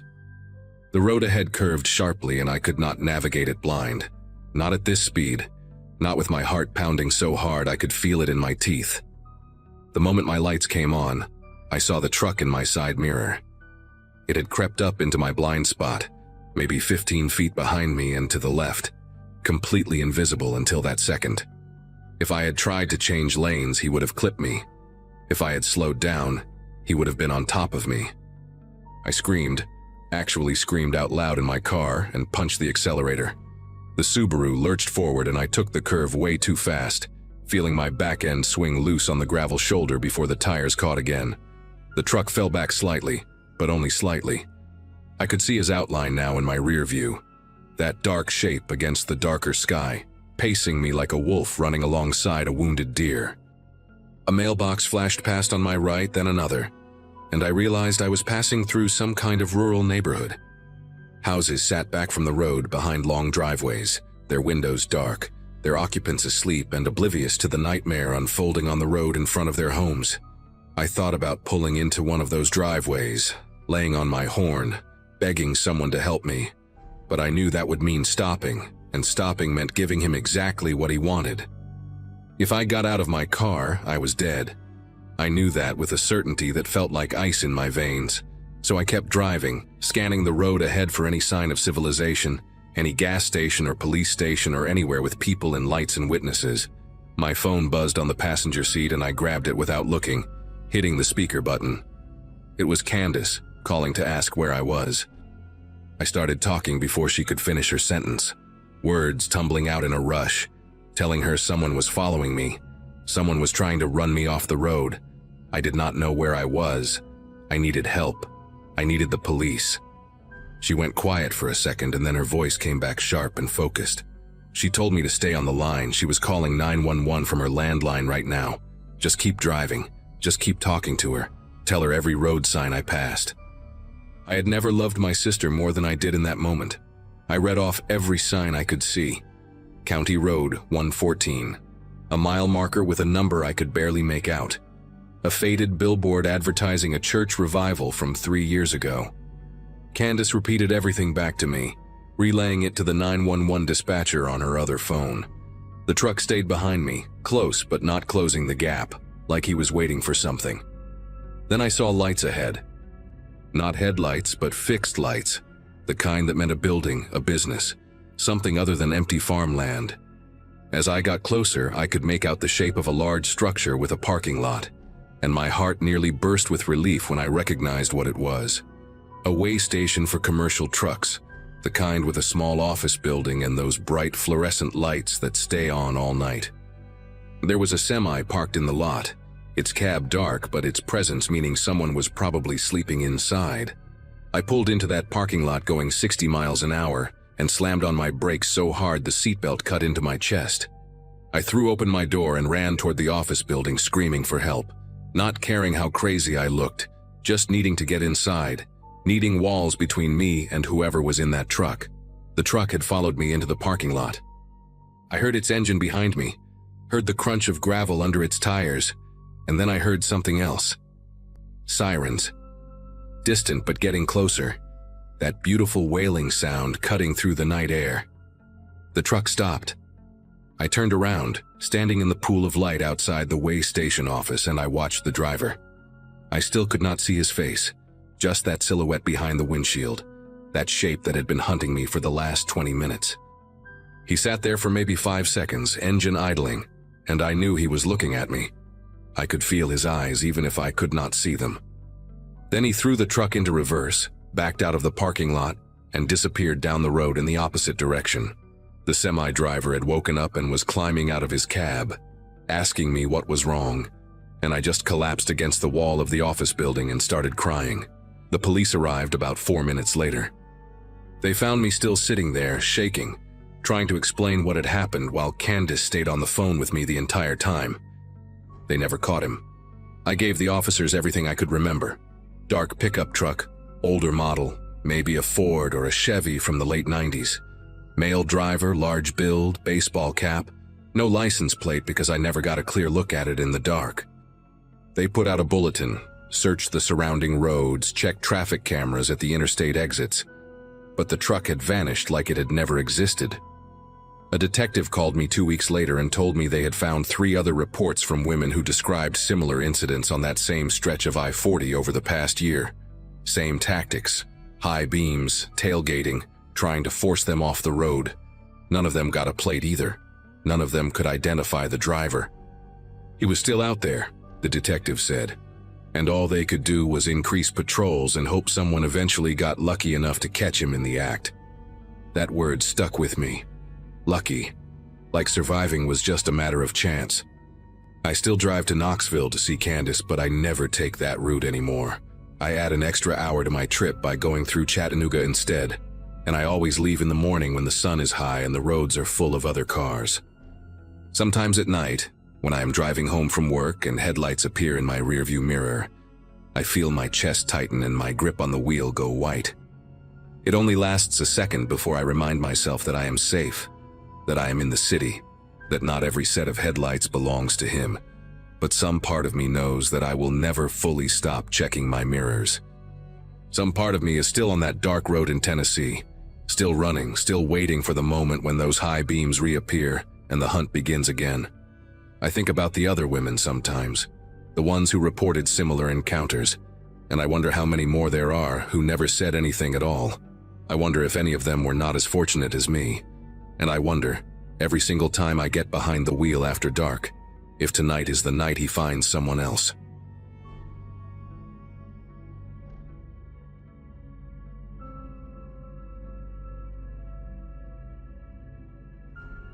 Irrigation equipment sales might sound boring, but the job takes you places most people never see. My territory covers the rural stretches of Missouri, Arkansas, and parts of Oklahoma. Farming country where the nearest Walmart can be 40 miles away, and cell towers are more of a suggestion than a guarantee. I graduated from a small college in Kansas back in 2015, and 8 years later, I had worked my way up to regional accounts manager, which really just meant I spent more time on the road than at home. That particular Wednesday in late March 2023, I had finished my last meeting of the week in a town called Pocahontas, Arkansas, a sleepy little place with one stoplight and a diner that served the best chicken fried steak I have ever tasted. My GPS showed 2 routes back to my motel in Jonesboro, the main highway, which would take an hour and 40 minutes, or a series of county roads cutting through farming corridors that promised to shave off almost 40 minutes. I was tired. My back ached from 3 nights on cheap motel mattresses, and all I wanted was a hot shower and a cold beer. The shortcut seemed like the obvious choice. I pointed my rental car, a white Chevy Malibu that smelled like someone had chain-smoked in it for a decade, toward the setting sun, and headed into the emptiest stretch of land I had seen in years. The first half hour was peaceful in a way that city people never really understand. Fields rolled out in every direction, brown and gray with early spring stubble, waiting for the planting season to bring them back to life. The road was narrow, barely wide enough for 2 cars to pass without one of them drifting onto the gravel shoulder, and the asphalt was cracked and patched in a dozen places. I passed maybe 3 farmhouses total, all of them set far back from the road with long dirt driveways and rusted mailboxes leaning at odd angles. No other vehicles, not a single one. The sun kept dropping, turning the sky into bands of orange and purple, and I cracked my window to let in some of the cool evening air because the heater in the Malibu was broken on full blast. My phone had lost signal about 15 minutes after I left Pocahontas, and the radio was nothing but static, so I drove in silence. Just me, the hum of the engine, and the occasional crow lifting off from a fence post as I passed. I remember thinking how isolated it felt, how far removed from anything resembling civilization. At the time, it seemed almost meditative, calming. I had no idea that someone was watching me drive deeper into that emptiness, counting the minutes until I reached their trap. I saw the first branch about 40 minutes into the drive. It was a thick limb, maybe 8 inches in diameter and about 12 feet long, lying diagonally across the road. The bark was still pale where it had broken from the tree, and a few green buds clung to the smaller twigs. It looked fresh, like it had fallen within the last day or two. We had gotten some strong winds earlier that week, so it did not strike me as unusual. I slowed the Malibu to a crawl and studied the obstacle. There was just enough room on the right shoulder, where the asphalt gave way to packed dirt and gravel, to squeeze around it without going into the shallow drainage ditch beyond. I eased the car over, felt the tires crunch on loose stones, and passed the branch without any trouble. As I pulled back onto the road and accelerated, I glanced in my rearview mirror almost out of habit. The branch sat there in the fading light, a dark shape against the gray pavement getting smaller as I drove away. I thought about stopping to move it out of the road. Some farmer with a trailer might not see it in time, but I was tired, and the daylight was fading fast. I told myself someone local would deal with it. I kept driving. That decision, that small act of laziness, might be the only reason I am still alive to write this. Maybe 3 or 4 minutes passed. I had just crested a small rise in the road, one of the few elevation changes in that pancake-flat landscape, when something made me look in the rearview mirror again. I cannot explain why. Call it instinct, call it paranoia, call it whatever you want. But I looked, and what I saw turned my entire body cold. 2 figures stood in the road behind me, right where the branch had been. They were maybe 300 yards back, but I could see them clearly enough in the last light of the sunset. 2 men, both wearing dark clothing, and they were dragging something across the asphalt. It took me a second to process what I was seeing, and then it clicked. They were pulling the branch back into place, not to the side of the road, across it, blocking it completely. I watched them position it, watched them step back to examine their work, and then both of them turned and looked in my direction. I do not know if they could see me watching them in my mirror, but it felt like they could. It felt like they knew exactly where I was and exactly what I was doing. My foot pressed down on the gas pedal without any conscious decision from my brain, and the Malibu surged forward. The speedometer climbed from 40 to 50 to 60. I needed to get out of there. I needed to find a main road, another car, a farmhouse with lights on. Anything. The GPS on my phone was useless without signal. But before I had lost connection, it had shown this road continuing straight for another 6 or 7 miles before intersecting with a larger county route. 6 miles. At 60 miles per hour, that was 6 minutes. I could do 6 minutes. I gripped the steering wheel so tight my knuckles ached, and kept my eyes locked on the road ahead, scanning for any sign of civilization, any indication that I was getting closer to safety. The fields blurred past on either side, darker now as the sun slipped below the horizon, and the Malibu's headlights clicked on automatically, cutting 2 pale beams through the gathering dusk. I kept checking the rearview mirror, but the road behind me was empty, just fading gray asphalt disappearing into shadow. The 2 men were gone, or at least too far back to see. For about 90 seconds, I let myself believe that maybe I was overreacting. Maybe they were just local guys clearing debris from the road. Maybe they had put the branch back to mark a hazard until they could return with a chainsaw. My brain scrambled for any explanation that did not involve what my gut already knew was true. And then I came around a gentle curve and saw it, and every desperate rationalization died in my throat. Another branch. No, not a branch. A tree. An entire oak tree, not huge but substantial, maybe 30 feet long with a trunk as thick as a telephone pole, lying directly across the road. Both ends stretched into the drainage ditches on either side, leaving no gap, no shoulder to squeeze through. Nothing. I slammed on the brakes and the Malibu skidded, the tires screaming against the asphalt, and I came to a stop maybe 20 feet from the barrier. My headlights illuminated the trunk in a harsh detail, the raw, pale wood where it had been cut, not broken, cut with a chainsaw, the teeth marks still visible in the flesh of the tree. This was not storm damage. This was not an accident. Someone had felled this tree and dragged it into the road, positioned it carefully to make sure no vehicle could pass. I sat there, engine idling, staring at that barricade, and my mind raced through options that all led nowhere. I could not drive around it. I could not drive through it, and I could not go back, because somewhere behind me 2 men had sealed the road and were probably already walking in my direction. I was boxed in, trapped on a strip of crumbling asphalt in the middle of nowhere, with night falling fast and no way to call for help. That is when they appeared. Not from behind me, where I expected them, but from the sides. From the tree lines that bordered the fields on either side of the road, maybe 50 yards back from the asphalt. First one silhouette on the left, stepping out from between 2 gnarled oaks, then another on the right, emerging from a cluster of brush. Then 2 more, one on each side, spaced apart like they had rehearsed this. I counted 5 in total before I stopped counting, because my brain was no longer processing information in any useful way. They walked slowly, deliberately, not running, not shouting, just moving toward the road with the calm patience of people who knew their prey had nowhere to go. The last of the daylight was almost gone, but I could make out enough details to know these were not teenagers playing a prank. They were grown men, most of them heavy-set, wearing work clothes, canvas jackets, boots, jeans stained with dirt or oil, and they were carrying things, long things. One of them had what looked like a pipe or a metal rod. Another held something with a wooden handle, an axe or a sledgehammer, I could not tell. A third had a length of chain wrapped around his fist, the excess dangling at his side. These were not tools for clearing brush. These were weapons.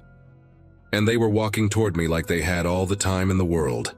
I had maybe 30 seconds before they reached the road. My mind finally kicked into gear, running through every possible option at a speed that felt almost detached from my body. I could get out and run into the fields, but they knew this land, and I did not. And I would be running blind in the dark while they closed in from multiple directions. I could stay in the car and lock the doors, but a sledgehammer or an axe would go through a window in seconds, and then I would be trapped in a metal box with no way to defend myself. I could try to ram the tree blocking the road, but it was solid oak and the Malibu was a mid-size sedan. At best, I would destroy the front end of the car and disable my only means of escape. None of the options were good. All of them ended with me dead or worse on this empty stretch of road where no one would find me for days. But then I looked at the tree again, really looked at it, and I noticed something. The trunk was thick, yes, but the branches extending from it were not. On the far right side, where the tree's crown had fallen into the ditch, the limbs were thinner, some of them no thicker than my arm. And beyond them, on the other side of the ditch, was an open field. Flat, bare, recently plowed. If I could get enough speed, if I could hit that section at the right angle, maybe, just maybe, I could smash through the smaller branches and make it into that field. I did not give myself time to second guess. The men were maybe 40 yards away now, close enough that I could hear one of them shout something to the others. A harsh, guttural sound that I could not make out, but that sounded like a command. I threw the Malibu into reverse and floored the accelerator. The tires spun, caught, and the car lurched backward. I covered maybe 50 feet before I slammed the brakes, yanked the wheel hard to the right, and shifted into drive. The engine roared as I pressed the gas pedal to the floor. The speedometer climbed, 20, 30, 40, and I aimed the car at the far right edge of the fallen tree, where the branches were thinnest, where the ditch was shallowest, where I had the best chance of breaking through. The headlights bounced wildly as the car hit the gravel shoulder, then the slope of the ditch, and for a terrible second the whole vehicle tilted like it might roll. But the wheels found traction in the soft earth, and the Malibu plowed forward, smashing into the tangle of branches with a sound like 100 bones snapping at once. Wood exploded across the hood and windshield.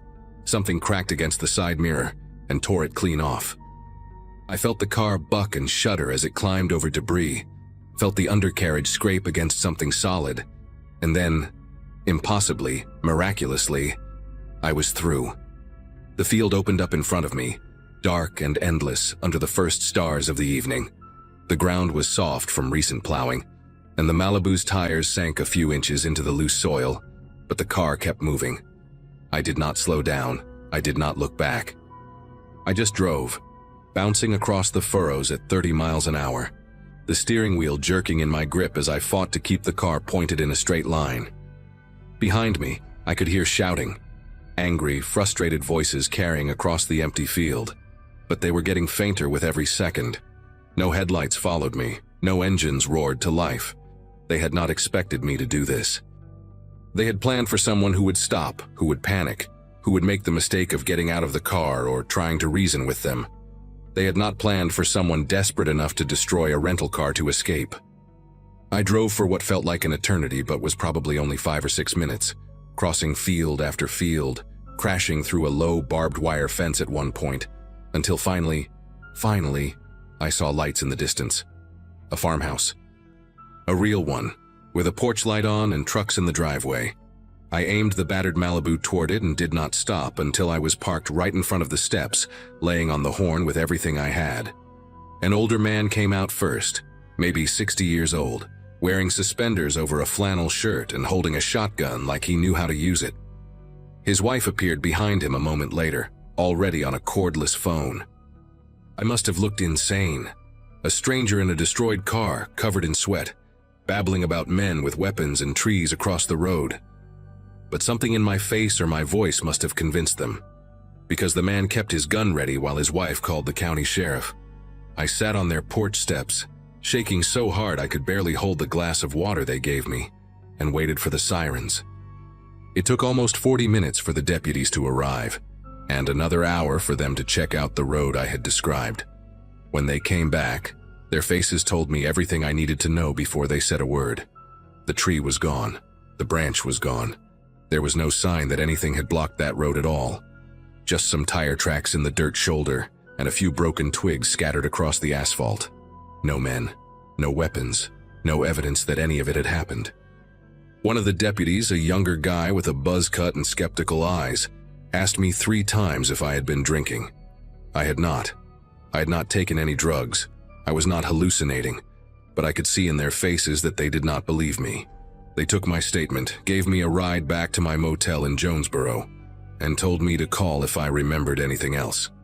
I did not sleep that night. I sat in my motel room with the chain on the door and a chair wedged under the handle, staring at the ceiling and replaying every second of what had happened. The next morning, I returned the destroyed Malibu to the rental company and paid the damage fees without complaint. It was worth every penny. I called my boss and told him I was taking a few personal days. Then I drove home to Kansas, taking only major highways the entire way, and I did not stop for anything except gas at well-lit stations with plenty of other cars around.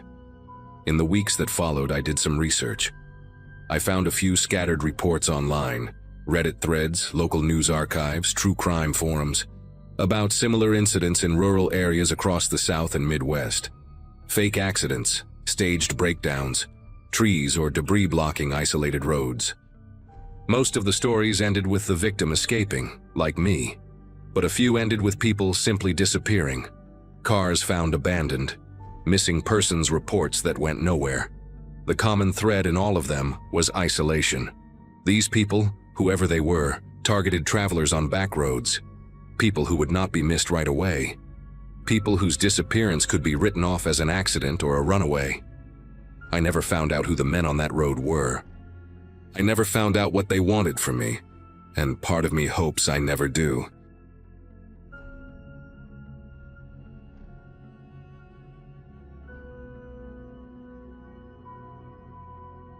Arizona heat has a way of clinging to your skin even after the sun disappears. And that September night in 2022 was no exception. My name is Carolyn, and I had just turned 34 2 weeks before accepting a job offer that would change everything. Phoenix seemed like the fresh start I needed after spending my entire adult life in El Paso.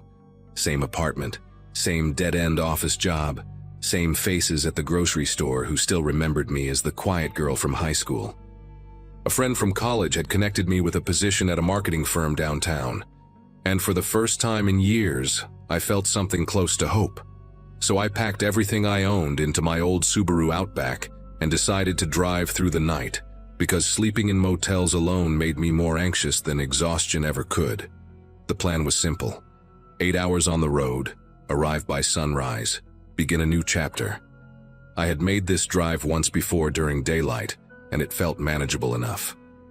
What I did not account for was how different the desert becomes when darkness swallows every familiar landmark, and the highway stretches into an endless black ribbon ahead. By midnight I had passed Tucson, and was somewhere between Picacho and Casa Grande, though the specifics blurred together after hours of nothing but headlights, cutting through emptiness. The radio had given up on me about 40 miles back, cycling through static and fragments of Spanish stations that faded in and out like whispers. I remember glancing at my phone, no signal, not even a single bar, and thinking how isolated this stretch of road truly was. There were no streetlights out here, no billboards, no signs of civilization beyond the occasional reflective mile marker that flashed green in my headlights. My coffee had gone cold hours ago, and I was running on adrenaline and the promise of a bed waiting for me in Phoenix. That was when I noticed the temperature gauge on my dashboard creeping upward, the little needle inching toward the red zone with a slowness that felt almost deliberate. I told myself it was nothing, maybe just a sensor glitch from the old car acting up, but deep down I knew that needle had never lied to me before. Within minutes the needle was buried in the red, and a thin wisp of steam began curling up from beneath the hood. I gripped the steering wheel tighter and started looking for somewhere to pull over, but there was nothing, just flat desert on both sides, scrub brush and darkness stretching toward mountains I could not see. The steam grew thicker, flooding across the windshield until I could barely make out the road in front of me. I had no choice. I eased onto the narrow shoulder, gravel crunching under my tires as the car rolled to a stop. When I turned off the engine, the silence hit me like a wall. No crickets, no wind, nothing but the ticking of hot metal and my own heartbeat pounding in my ears. I sat there for a moment, hands still on the wheel, trying to process how completely alone I was. My phone was useless. The nearest town was at least 30 miles in either direction, and I knew absolutely nothing about car engines beyond where to put the gas. I popped the hood release but stayed inside, remembering something my father told me years ago about letting an overheated engine cool down before touching anything. The dashboard clock read 12:47. I figured I would give it 20 minutes, maybe 30, and then check the coolant reservoir and hope for the best. Outside my windows there was nothing but black, the kind of darkness that city people never truly experience, where the sky and the land merge into one indistinguishable void. I leaned my head back against the seat and tried to steady my breathing, telling myself this was just a minor inconvenience, that cars overheat all the time, and I would be back on the road soon enough. That was when I saw headlights appear in my rearview mirror, small at first, growing larger as a vehicle approached from the direction I had come. Relief washed through me for exactly 3 seconds before the headlights went dark. The vehicle was still coming. I could hear the engine now, a low rumble growing closer, but whoever was driving had turned off their lights completely. My first instinct was to start my car and drive, overheated engine or not, but my hands would not cooperate. I watched in the side mirror as the shape materialized out of the darkness. An old pickup truck, maybe from the 80s, with a dull paint job that seemed to absorb what little moonlight there was. It pulled up about 20 feet behind me and stopped. The engine cut off. For a long moment nothing happened, and I sat there barely breathing, telling myself it was probably just someone checking if I needed help. A good Samaritan who turned off his lights because why? I could not think of a single reasonable explanation. Then the driver door opened with a metallic creak that echoed across the empty desert, and a man stepped out. He was tall and lean, wearing dark jeans and a work jacket despite the lingering heat. I could not see his face clearly, just the outline of him standing there, watching my car. His hands hung at his sides but slightly behind his hips, like he was holding something or hiding something. I could not tell which. He started walking toward me with slow, deliberate steps, and every nerve in my body screamed at me to do something.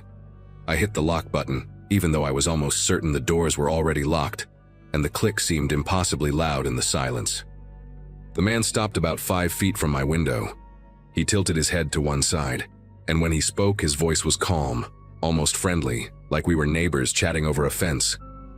"Carolyn," he said. Just my name. Nothing else. I felt the air leave my lungs. I had not told anyone my name on this trip. I had not stopped anywhere except a gas station outside of Tucson where I paid at the pump and never spoke to a soul.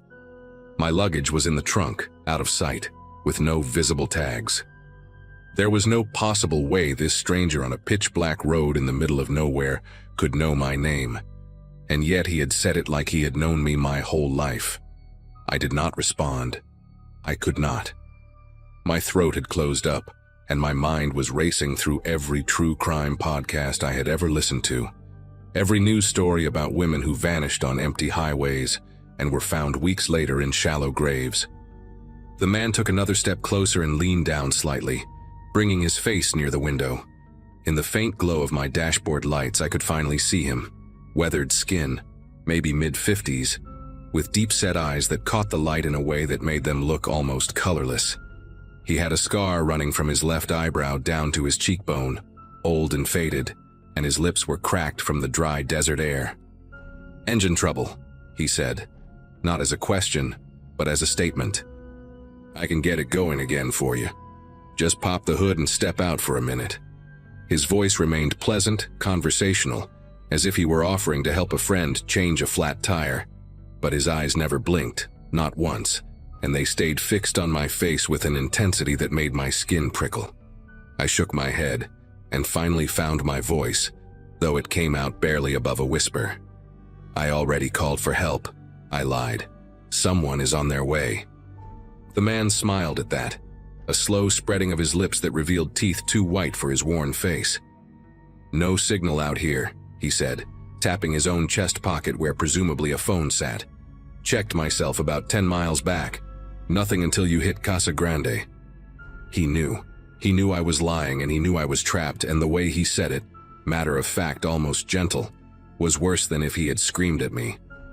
I gripped my phone anyway, holding it up as if it were some kind of shield, and he just watched me with that patient expression.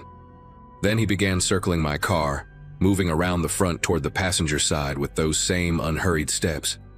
I heard his fingers drag along the hood as he walked, a soft scraping sound that seemed impossibly loud. When he reached the passenger window, he stopped and tapped on the glass 3 times with his knuckle. Tap, tap, tap, like a polite visitor waiting to be let in. "Carolyn," he said again through the glass. "You should not be out here alone. Bad things happen to women on roads like this." I wanted to scream, but there was no one to hear me. I wanted to drive, but my engine was dead. All I could do was sit there, paralyzed, as this man who somehow knew my name continued his slow orbit around my vehicle. He moved to the back now, and I twisted in my seat to keep him in sight, watching as he paused by the trunk and ran his hand along the metal like he was petting an animal. "Nice car," he called out, his voice slightly muffled. "Subaru, reliable, except when they overheat, of course." He laughed softly at his own observation, and the sound of it made something twist in my stomach. I thought about the pepper spray buried somewhere in my purse on the passenger seat, but the idea of taking my eyes off him long enough to dig for it seemed impossible. He completed his circle and returned to my driver's side door, standing so close now that I could see the stitching on his jacket. Without warning, he grabbed the door handle and yanked, hard. The whole car shook, but the lock held, and I heard myself let out a small cry that sounded pathetic even to my own ears. He did not seem frustrated by the locked door. If anything, he seemed amused. He leaned in close then, pressing his face near the narrow gap at the top of the window frame, where the seal had worn away over the years. His breath fogged against the glass, and I could smell him. Cigarettes, motor oil, something sour underneath. "I knew you would break down here eventually," he whispered through that tiny crack, and his voice was so close it felt like he was inside the car with me. "Been waiting a long time for this stretch. Knew you would come through." My mind struggled to make sense of his words. Waiting? How could he have been waiting for me specifically? I had only decided to take this route 3 days ago. I had not told anyone except my friend in Phoenix, and even then only through a text message. The impossibility of it crashed against my terror, and for one wild moment I wondered if I was dreaming, if I had fallen asleep at the wheel and this was some kind of nightmare my exhausted brain had conjured. But the smell of him was too real, the sound of his breathing too close, and when he tapped on the glass again I flinched so hard I bit my tongue. That was when I saw them, headlights in the distance, coming from the direction of Phoenix. 2 bright points of light growing steadily larger on the dark highway. The man saw them too. He straightened up slowly and turned to look, his body going rigid as he calculated something in his head. For a moment he just stood there, silhouetted against the approaching glow, and I held my breath waiting to see what he would do. The headlights kept coming closer now, close enough that I could hear the faint hum of another engine cutting through the desert silence. The man looked back at me one last time, and in the growing light I saw his face clearly for the first time. Those pale eyes, that scar, an expression that was not anger or frustration, but something closer to disappointment, like a child whose game had been interrupted. "Another time, Carolyn," he said quietly. Then he turned and walked back to his truck with the same unhurried pace he had used before, as if he had all the time in the world. He climbed inside, started the engine, and pulled away without turning on his headlights, disappearing into the darkness ahead like he had never been there at all. The other car, a minivan with a family of 4 heading home from a camping trip, stopped when they saw me on the shoulder with my hood up. A man named Douglas and his wife Renee helped me add coolant from a jug they kept for emergencies, and their 2 kids watched from the back seat with sleepy curiosity. I must have looked like a wreck because Renee kept asking if I was okay, if something had happened, and I did not know how to explain that a stranger had just circled my car calling me by a name he should never have known. They followed me all the way to Casa Grande and waited while I pulled into a gas station with bright lights and security cameras and people. I sat in that parking lot for 2 hours, shaking, calling my friend in Phoenix and then the police. The officers who came took my statement but seemed skeptical. No crime had technically been committed, they said, and without a license plate or better description, there was not much they could do. I never made it to Phoenix that night. I got a motel room in Casa Grande and lay awake until sunrise, watching the door and jumping at every sound in the hallway. It took me 3 weeks to figure out how he knew my name, and the answer made everything worse. I had stopped at that same gas station outside Tucson dozens of times over the years during visits to Phoenix, always paying at the pump, always thinking I was anonymous. But there was a rewards card linked to my credit card, one I had signed up for years ago and forgotten about, and every transaction printed my full name on their system. A friend who worked in retail told me that anyone with access to the register could see customer names attached to pump purchases. I do not know if that man worked there, or knew someone who did, or had some other way of tracking vehicles that passed through. I do not know how he knew my car would overheat on that specific stretch of road. Maybe he had followed me before and noticed the steam. Maybe he had even done something to cause it during one of my earlier stops. The possibility spiraled in my head for months until I had to force myself to stop thinking about it or go insane. I live in Phoenix now, and I have not driven through that stretch of desert since that night. When I visit family in Texas, I fly. I traded in the Subaru for a newer car with better locks and a built-in GPS tracker that my brother can monitor from his phone. I changed my name on every rewards card, every account, everything that might print my information on a receipt somewhere. And sometimes, late at night when I cannot sleep, I think about what would have happened if that minivan had not appeared when it did. If Douglas and Renee and their 2 sleepy kids had decided to take a different route home. The man said, "Another time," like it was a promise, and for a long while I expected him to keep it. But 3 years have passed, and I have never seen that old pickup truck again. Never heard that calm voice say my name through a car window. Maybe he found someone else. Maybe he is still out there on some dark road, waiting for another woman to break down in exactly the right spot. I try not to think about it too much, but I always check my rearview mirror now, and I never let my gas tank drop below half. and I will never again drive alone through the desert at night. Some lessons you only need to learn once.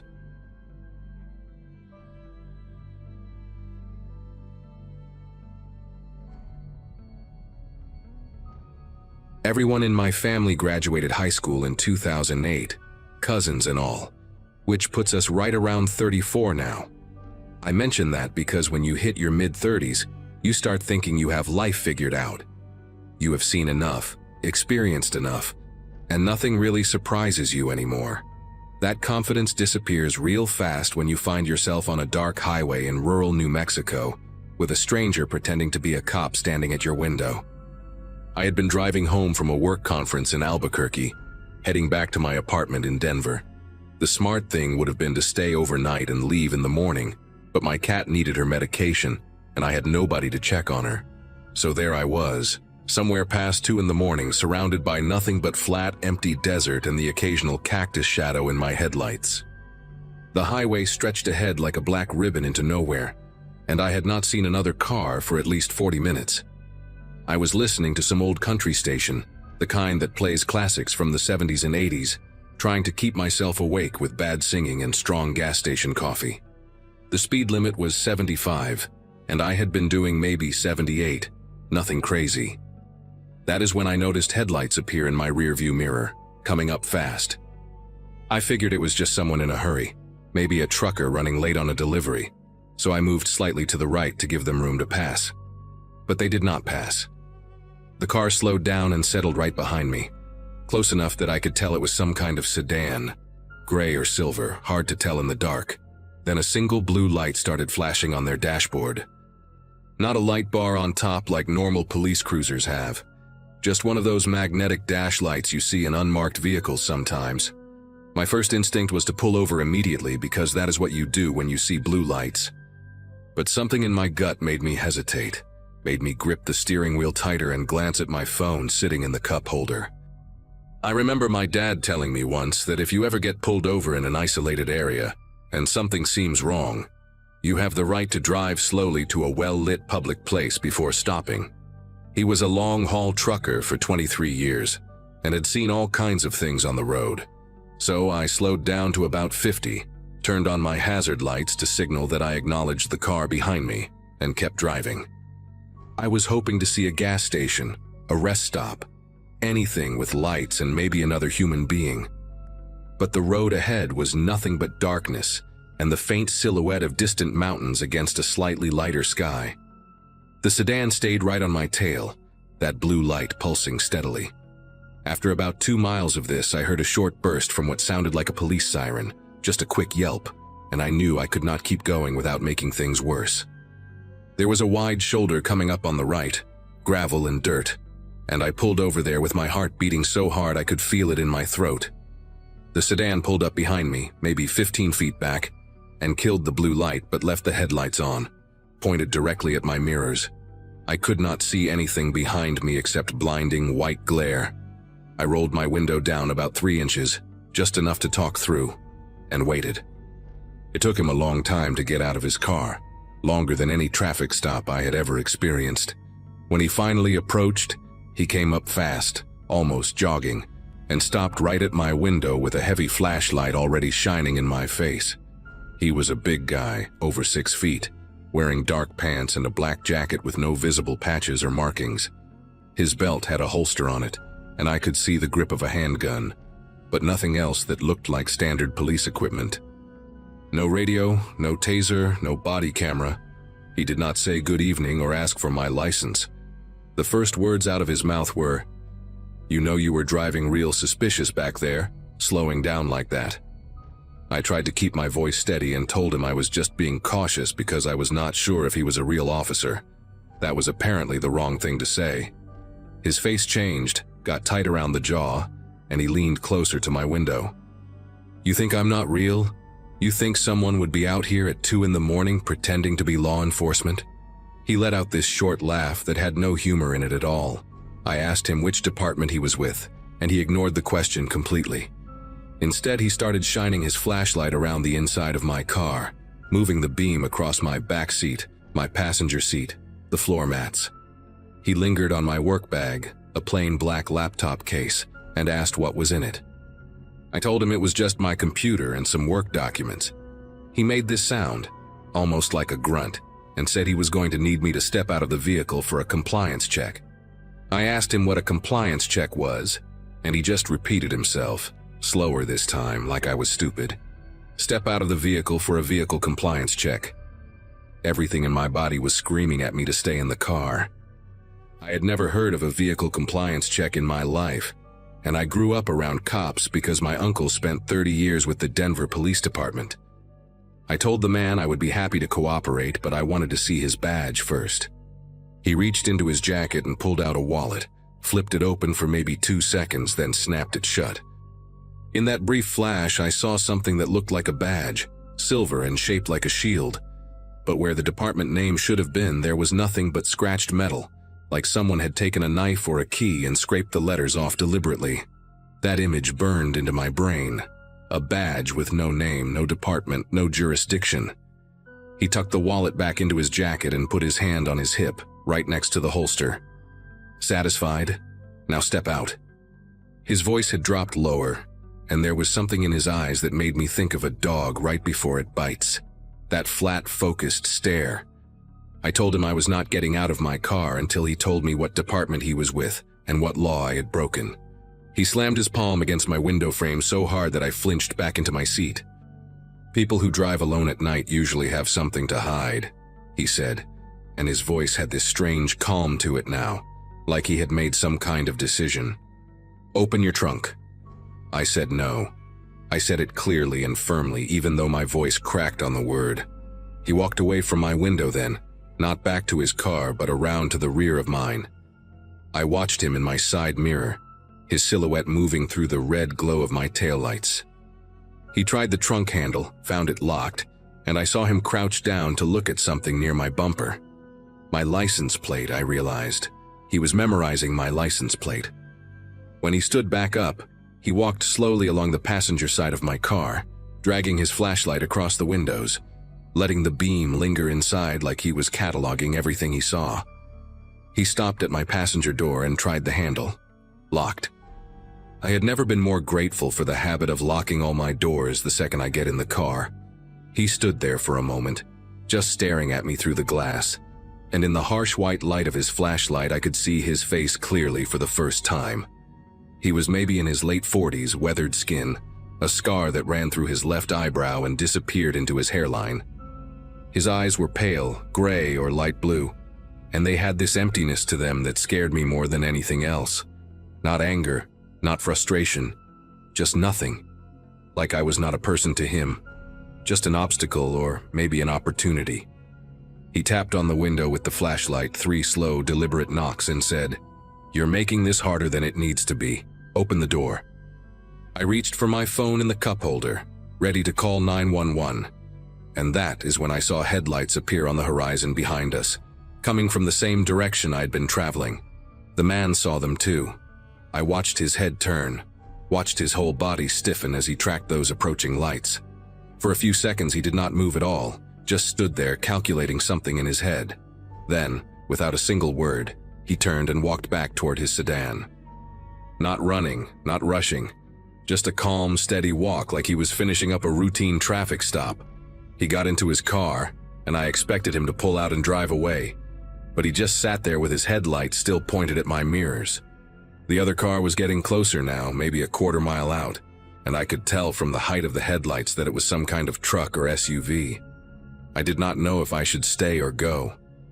Part of me wanted to floor it and get as far away as possible, but another part of me thought maybe this other driver could help, could be a witness, could at least confirm that I was not losing my mind.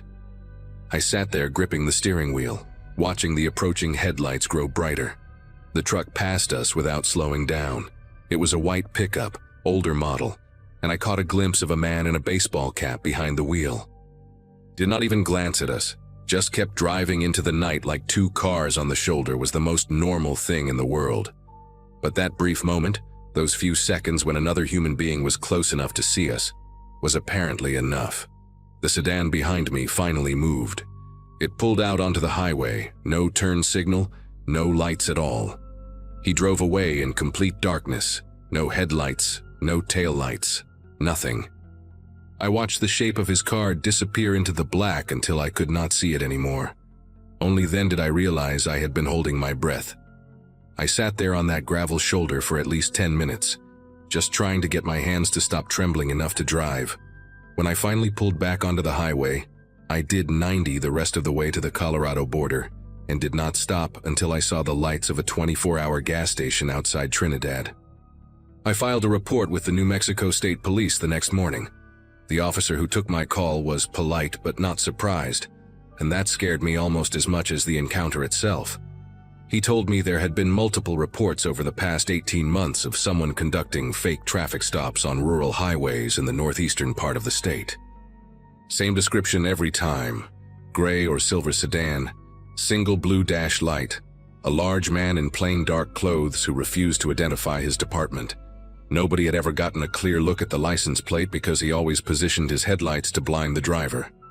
Nobody had ever been able to identify the vehicle make or model with certainty. The officer asked me if the man had tried to get me out of my car, and when I said yes, there was this long pause on the line. He told me I did the right thing by staying inside and keeping my doors locked. He said not everyone had been that lucky, but he would not elaborate on what that meant. I did not push him. Part of me did not want to know. I still think about that night more often than I would like to admit. Sometimes when I am driving after dark, even on busy highways with plenty of traffic, I catch myself checking my rearview mirror every few seconds, watching for a single blue light. I never drive through New Mexico at night anymore. I take different routes now, even if they add hours to my trip, even if it means stopping overnight somewhere and paying for a motel. My uncle, the one who was a cop in Denver, told me that impersonating a police officer is a felony in every state. But these guys are almost impossible to catch because they operate in isolated areas with no witnesses and no cameras.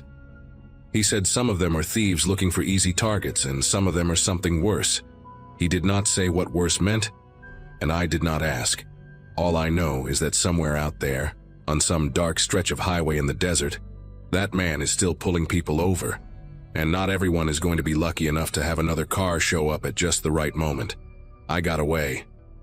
I have no idea how many others did not, and that thought keeps me awake some nights, staring at the ceiling, remembering those pale, empty eyes watching me through the glass.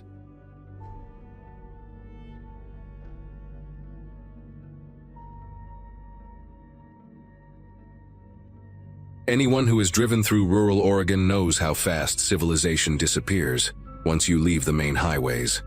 A college friend of mine had gotten married that weekend at a vineyard outside Bend, and I had made the 3-hour drive from Portland to celebrate with her. By the time the reception wound down and I said my goodbyes, the sun was already sinking behind the Cascade Range, painting the sky in deep oranges and purples. I had graduated from Portland State back in 2012, spent over a decade building a career in healthcare administration, and thought I knew these roads well enough to take a shortcut. My GPS showed a 40-minute detour due to construction on the main route, but there was an alternative, a narrow county road that would shave off almost half that time. I remember thinking how peaceful it looked on the map, just a thin gray line winding through national forest land. That decision, made in the fading light of a Sunday evening, nearly cost me everything. The first few miles were unremarkable. Dense stands of Douglas fir pressed close on both sides, their branches forming a canopy that blocked what little daylight remained. I passed a single farmhouse about 2 miles in, its windows glowing warm yellow, and then nothing, just endless forest in the growing darkness. My phone lost signal almost immediately, which I expected out here, so I had downloaded the route beforehand. The road began to climb and twist, each curve revealing more of the same empty wilderness. I had the radio on low, some public station playing jazz, and I remember feeling almost hypnotized by the rhythm of the turns. Left, right, left again, the steering wheel moving smoothly through my hands. There were no other cars, no signs of life, just the hum of my engine and the occasional flash of reflective markers on the roadside. I checked the clock on my dashboard, 7:47 in the evening. According to my calculations, I had about 12 more miles before this road connected back to the highway. That is when I came around a sharp bend and saw the sedan. It was an older model, maybe a late 90s Buick or something similar. Dark green with patches of rust eating through the paint near the wheel wells. The car sat diagonally across both lanes, its front bumper nearly touching the embankment on the left side of the road, its rear blocking the narrow shoulder on the right. Both front doors hung open like broken wings, and the hazard lights blinked in a slow, dying rhythm, that amber pulse barely visible, as if the battery was almost drained. My first thought was accident. Someone had lost control on the curve, maybe hit a deer and needed help. I eased off the gas and let my Subaru roll to a stop about 30 feet behind the sedan. The headlights illuminated the scene in harsh detail. Empty driver's seat, empty passenger seat, a wadded fast food bag on the dashboard. No movement, no one calling for help. Just those weak hazard lights blinking against the wall of black forest. I sat there for maybe 10 seconds, engine idling, trying to make sense of what I was seeing. Something about the positioning of the car nagged at me. It was too deliberate, too perfectly placed to block the entire road. A real accident would have left skid marks, broken glass, maybe a dent in the guardrail. But the asphalt was clean, and the sedan looked undamaged except for its age. I was reaching for my phone out of habit, forgetting I had no signal, when I caught movement in my peripheral vision. On the right side of the road, maybe 15 feet into the tree line, something shifted in the underbrush. At first I thought it was an animal, a deer or a coyote disturbed by my headlights. But then I saw the glint of metal, a brief flash like light catching a belt buckle or a zipper, and below it, partially hidden behind a thick stump, a pair of boots. Work boots, the kind with steel toes planted firmly on the ground, not moving, just waiting. My heart began to pound so hard I could feel it in my throat. I told myself I was being paranoid, that maybe it was just someone who had gone into the woods to relieve themselves after their car broke down. But even as that thought formed, I knew it was wrong. Nobody stands perfectly still behind a tree when a car pulls up. Nobody hides. I shifted my gaze to the left side of the road, scanning the shadows beyond the reach of my headlights. And that is when I saw the second figure. This one was crouched low behind a cluster of ferns, about 20 feet from the sedan, positioned so that anyone who got out to help would have their back to him. He was wearing something dark, a hoodie or a jacket, and I could just make out the shape of his shoulders, the angle of his head as he watched my car. Two men, hiding, waiting on opposite sides of a road that saw maybe 10 cars a day.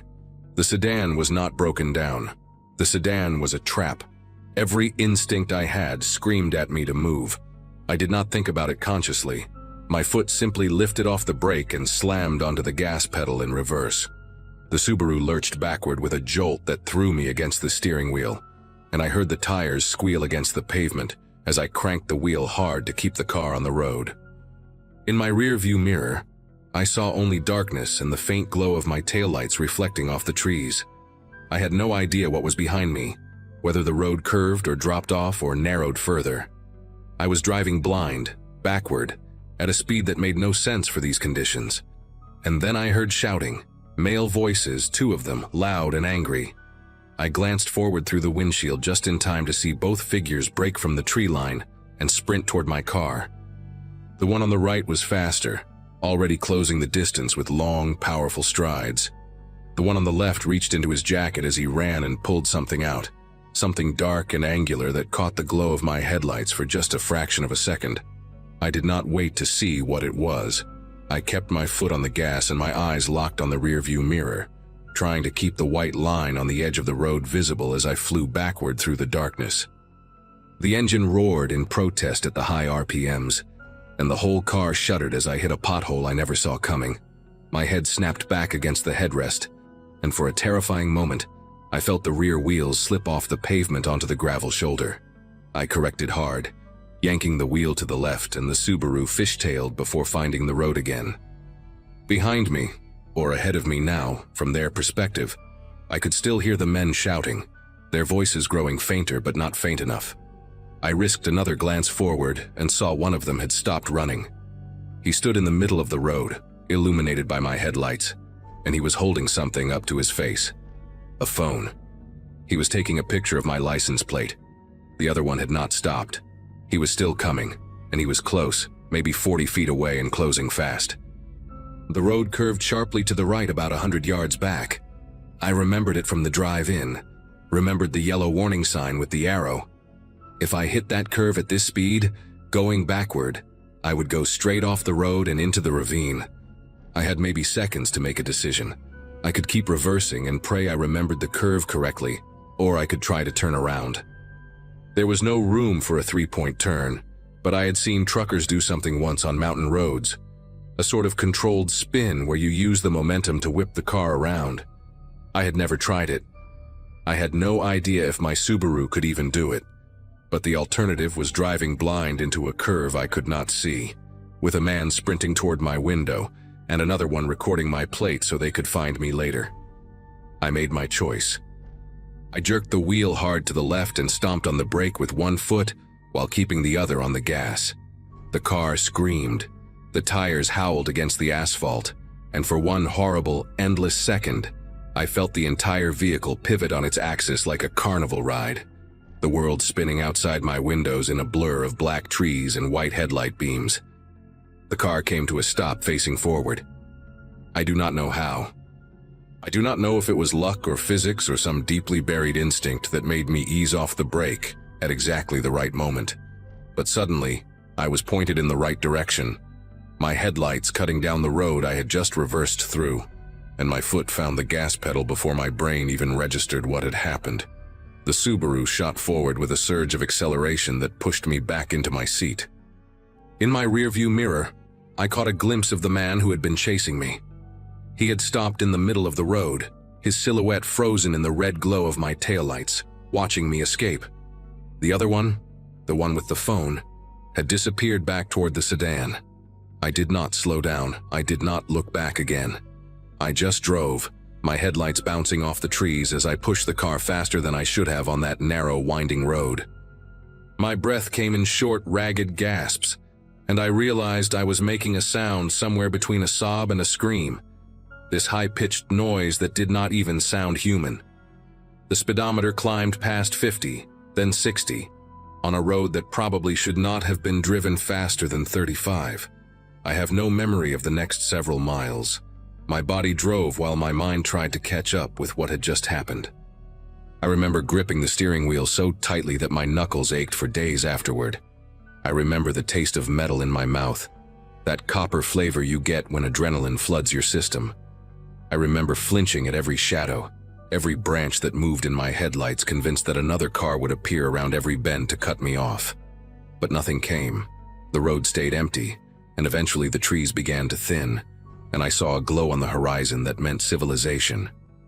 When I finally reached the highway, I pulled into the first gas station I saw, a brightly lit Chevron with a few cars at the pumps, and a teenager in an orange vest collecting shopping carts from a little grocery store next door. I parked crookedly across two spaces, stumbled out of my car, and vomited onto the pavement. The teenager stared at me. A woman filling her tank asked if I was okay. I could not answer. I just stood there, bent over with my hands on my knees, shaking so hard I thought I might collapse. The woman at the pump ended up calling 911 for me. Her name was Jolene, and she stayed with me until the police arrived, holding my arm and telling me to breathe, just breathe. 2 deputies from the county sheriff responded within 15 minutes, and I told them everything. The sedan, the men hiding in the trees, the one who photographed my plate, the object pulled from the jacket. They exchanged a look when I described the location, a look that told me this was not the first time they had heard something like this. One of them, a stocky man with a gray mustache named Deputy Farrell, told me I was lucky. He said there had been 3 similar incidents on rural roads in that area over the past 18 months. Cars blocking the road, people flagging down drivers with fake emergencies. 2 of those drivers had stopped to help. One had been beaten, robbed, and left unconscious in a ditch. The other, a woman traveling alone like me, had never been found. Her car turned up 2 weeks later in a field outside Redmond, stripped for parts, her purse still sitting on the passenger seat. They never caught anyone. No witnesses, no cameras, no evidence except the cars left behind. I filed a report that night and gave them every detail I could remember. The green sedan, the rust spots, the work boots, the dark hoodie, the way one of them ran with long strides like an athlete. Deputy Farrell told me they would send a patrol to check the road, but when they got there an hour later, the sedan was gone. No tire marks, no footprints, nothing to prove that any of it had happened except my word and the scrapes on my rear bumper where I had clipped something during that desperate reverse. I changed my license plate 2 days later just in case. I installed a dash cam in my car. I stopped taking shortcuts through rural areas even in daylight. For months afterward, I checked my mirrors constantly, convinced I would see that green sedan following me, those two figures waiting at the end of my driveway. That feeling has faded now, mostly, but it never fully goes away. Sometimes when I am driving at dusk and the road gets a little too empty, a little too quiet, I remember those boots behind the stump, that flash of metal in the trees, and I press the gas pedal just a little harder. I think about that other woman, the one who was never found, and I wonder what made her stop when I did not. Maybe she was braver than me. Maybe she was just unlucky. Either way, I know exactly how close I came to disappearing on that road, and I will carry that knowledge with me for the rest of my life.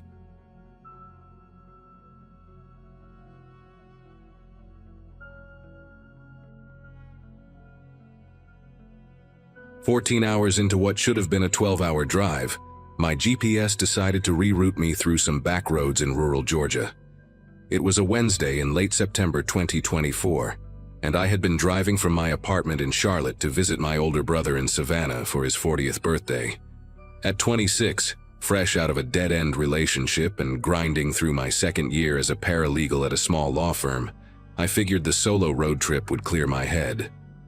The highway had been smooth until a major accident near Macon forced everyone onto detours, and somehow I ended up on a 2-lane road cutting through pine forests and farmland I had never seen before. My phone signal had dropped to 1 bar, the sun was sinking fast behind the tree line, and I remember thinking how strange it was that I had not passed another car in almost 20 minutes. The isolation should have bothered me more than it did, but I was too tired to care. Too focused on just getting to my destination before midnight. I felt the steering wheel jerk to the right before I heard the sound, that unmistakable flapping of rubber against pavement that every driver dreads. My front passenger tire had blown, and I pulled onto a narrow shoulder that was barely wide enough for my Ford Escape. When I stepped out to assess the damage, the silence hit me first. No birds, no distant highway noise, nothing but the wind moving through the pines and the ticking of my cooling engine. The tire was completely shredded, and I realized with a sinking feeling that my spare was one of those tiny temporary ones that I had never actually learned to install. I pulled out my phone to call roadside assistance through my insurance, but the signal kept flickering between 1 bar and nothing. I was standing there, trying to hold my phone at different angles like that would somehow help, when I saw headlights appear around the bend behind me. A tow truck, moving slow, its yellow roof lights cutting through the growing dusk like it had been waiting for me. The truck pulled up behind my car and a man stepped out. He was tall, maybe 6'3", with a wiry build and arms that seemed too long for his body. He wore a gray work shirt with no visible name patch, and his face was weathered in a way that made it hard to guess his age, anywhere between 40 and 60. His hair was cropped short, almost military style, and he had this way of tilting his head slightly when he looked at me, like a dog trying to figure out a strange noise. He smiled, but it was the kind of smile that never quite reached his eyes, and when he spoke, his voice was calm, almost too calm, like he had rehearsed this exact moment. He asked if I needed help, said he had seen my hazard lights from a mile back. I thanked him but told him I was calling my insurance for roadside assistance. He nodded slowly, then said something that made the hair on my arm stand up. He said all the local shops were closed for the night, and that my best bet was to let him tow me to a private lot about 15 miles down the road where I could wait safely until morning. I told him I appreciated the offer, but that I would rather wait for my insurance company to send someone. He did not move, just stood there with his hands in his pockets, studying me with that tilted head. The smile faded, and he said waiting out here was not a good idea, that this stretch of road got dangerous after dark. I asked him what he meant by dangerous, and he just shrugged and said there had been incidents, people getting hurt, cars getting stolen. He stepped closer, close enough that I could smell cigarette smoke and something else, something metallic on his clothes. He said he was just trying to help, that I was a young woman alone on an empty road, and that not everyone out here had good intentions. The way he said it, slow and deliberate, felt less like a warning and more like a threat wrapped in concern. I told him again that I was fine, that help was on the way, even though I still had not been able to get a call through. He stared at me for a long moment, then walked back to his truck and leaned against the driver door, arms crossed, watching. I got back into my car and locked the doors. My heart was pounding so hard I could feel it in my throat, and I kept glancing at my rearview mirror where I could see his silhouette against the fading sky. I tried my phone again, and this time it connected for just long enough to reach my brother. The call was breaking up badly, but I managed to tell him where I thought I was, somewhere off Route 221, near a town called Pemberton, or Pemberton County. I was not sure. He said he would call the sheriff and send help, told me to stay in the car with the doors locked, and then the call dropped. Those few seconds of connection felt like a lifeline being thrown to me across a dark ocean. I sat there gripping my phone, watching the battery drain to 37%, and tried to slow my breathing. The tow truck driver had not moved. He just stood there, a dark shape against his truck, and I could feel his eyes on me even through the growing darkness. Minutes passed, maybe 10, maybe 20, and he did not leave. Then he started walking toward my car again. This time his posture was different, less casual, more purposeful, like he had made some kind of decision. He knocked on my window and I cracked it maybe an inch, just enough to hear him. His voice had changed too, lost that fake friendliness from before. He said I was making a mistake, that my phone was not going to work out here, that nobody was coming for me. He said he had been doing this a long time, and he knew how these situations ended. I asked him what exactly he had been doing a long time, and he paused, like he realized he had said too much. He recovered quickly, said he meant towing cars, helping stranded drivers, but there was a flicker in his expression that told me he was lying. I told him to leave me alone or I would call the police. He laughed at that, a dry sound with no humor in it, and said, "Go ahead, try." He pointed out that my phone had no signal, that I was miles from anywhere, and that the nearest police station was in Crawford County, a 40-minute drive even if they left right now. He knew the area too well, recited those details too easily, and that terrified me more than anything else he had said. I decided to do something that felt insane, but also felt like my only option. I rolled up my window, put my car in drive, and started moving forward on the shredded tire. The sound was awful, metal grinding against asphalt, the rims sparking in my side mirror. But I did not care. I would rather destroy my car than stay there with him.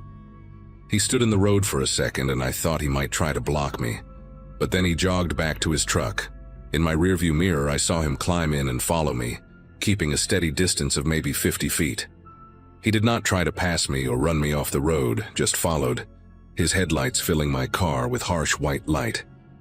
I drove like that for what felt like forever, but was probably only 3 or 4 miles. My rim throwing sparks, my steering wheel vibrating so hard my arms ached. I kept looking for any sign of civilization, a house, a gas station, another car, but there was nothing. Just trees and darkness and that tow truck behind me like a predator trailing wounded prey. Then I saw lights ahead, not headlights but the blue and red flash of a police cruiser. I have never felt relief like that in my entire life, this wave of emotion so strong that tears started running down my face before I even realized I was crying. A Crawford County Sheriff's deputy had been dispatched after my brother called, and he'd been driving up and down Route 221 trying to find me. I pulled over and practically fell out of my car, waving my arms, and the deputy got out with his hand on his holster. Behind me, the tow truck had stopped about 100 yards back. For a moment it just sat there, engine running, and I pointed at it, trying to explain through my gasping breaths that the driver had been following me, pressuring me, refusing to leave. The deputy shined his flashlight toward the truck, and I saw something I will never forget. The driver making a slow, deliberate U-turn and driving away. No rush, no panic, just calm and methodical, like this was not the first time he had been interrupted. The deputy, a guy named Weston with a thick Georgia accent and kind eyes, sat me down in his cruiser and let me catch my breath. He handed me a bottle of water and asked me to describe everything that had happened, which I did, stumbling over my words but getting the important parts out. When I mentioned the name on the side of the tow truck, I had noticed it earlier but my brain had been too panicked to process it. He frowned and asked me to repeat it. I told him it said something like, "Reliable roadside" or "Reliable recovery." But now that I thought about it, the lettering had looked wrong, uneven, like it had been applied recently and maybe not professionally. Weston typed something into his computer, waited, then looked at me with an expression that made my stomach tighten. He said there was no registered towing company by that name in Crawford County, or any of the surrounding counties. He asked if I had noticed the license plate on the truck, and I had, Georgia plates I was pretty sure, starting with the letters BKV. He typed that in too, and after a long pause, he told me the plate did not match any registered tow truck in the state database. Weston called for backup and stayed with me while we waited. Another deputy arrived about 20 minutes later, and they arranged for a legitimate tow truck to come get my car from a company in the next town over. While we waited, Weston told me some things that kept me awake for weeks afterward. He said this stretch of Route 221 had been flagged internally for unusual activity over the past 18 months. Cars reported stolen after breakdowns, a couple of drivers who had gone missing for hours before turning up disoriented and unable to explain where they had been. One woman had her car towed to what she was told was a repair shop, but when police investigated, the address did not exist. They found her vehicle 3 weeks later, stripped for parts, in a barn about 60 miles away. No arrests had been made because nobody could identify the people involved. The descriptions were always vague: average height, average build, forgettable face. But the man I had encountered was not forgettable at all, and when I described him in detail, Weston wrote down every word like it might actually help them catch whoever was doing this. My brother drove up from Savannah to meet me at the Crawford County Sheriff's Station, and I have never hugged anyone so hard in my life. He took one look at me. Mascara streaked down my face, still shaking, clutching a styrofoam cup of cold coffee, and did not say a word, just wrapped his arms around me and let me fall apart. The deputies took a formal statement, showed me some photographs of known vehicle theft suspects in the region, but none of them matched the man I had seen. They told me they would be in touch if anything developed, gave me a case number and a victim's advocate card, and sent me on my way. My brother drove us both to Savannah that night in his truck, while my ruined Ford sat in an impound lot waiting to be assessed. I did not sleep at all.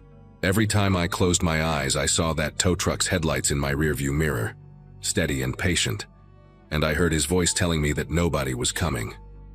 I kept thinking about what would have happened if my brother had not answered his phone, if the deputy had been 5 minutes later, if I had made the mistake of trusting that man and letting him tow my car to whatever private lot he had in mind. It has been 2 months since that night, and I still do not have closure. The sheriff's office contacted me once, about 3 weeks after, to tell me they had identified the tow truck. It had been reported stolen from a legitimate company in Augusta almost a year earlier, repainted and fitted with magnetic panels to change its appearance. The plates were stolen too, from a pickup in Valdosta. They never found the driver. They never identified him from my description, or if they did, they never told me. I traded in what was left of my Ford for something new, something with better roadside assistance coverage, and I downloaded 3 different emergency apps that can send my location even without cell signal.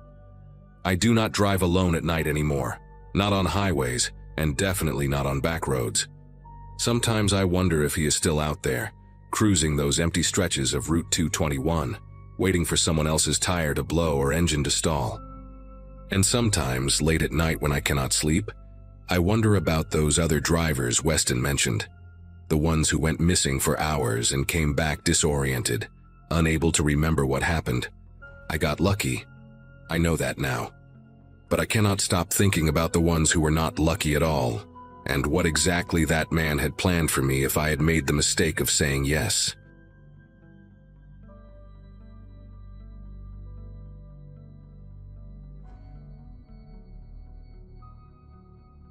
A long drive with my friend Mark had seemed like the clean break I needed that year. I'd just left a job that had drained me to the bone, and he was moving across the country for a new position, so I offered to ride along and help with the haul. By the time we reached that rural rest area, the kind of place that felt forgotten by most maps, our conversations had thinned into tired rambling. The air outside carried this strange stillness, like everything was holding its breath. A single SUV sat a few spaces down, engine humming softly. Inside it, a guy leaned toward the woman in the passenger seat, speaking low, his jaw moving with this sharp precision that felt confrontational even from a distance. The woman didn't react at all. She stared straight ahead, eyes wide, the kind of stiffness that made her look carved out of wax. Mark muttered something about needing to pee before he passed out, so we headed toward the building.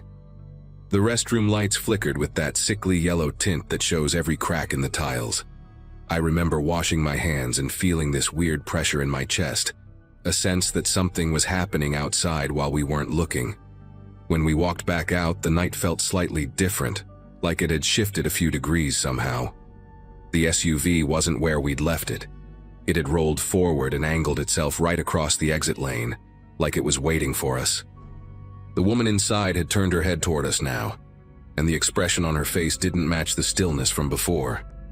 It had this frozen, terrified quality, like she wanted to scream but couldn't make a sound. As we approached my car, the guy in the SUV didn't even glance our way. He was talking on speakerphone, his voice suddenly casual, almost cheerful. The words didn't fit the moment. "Yeah, we'll keep things quiet. No one needs to know anything yet." His tone had that unsettling confidence some people get when they believe they're in complete control of a situation. Mark shot me a look, the kind where concern fills in the blanks without either of us needing to say anything. The woman's eyes tracked us, and I swear there was a pleading glint there, something desperate trying to reach out past the glass.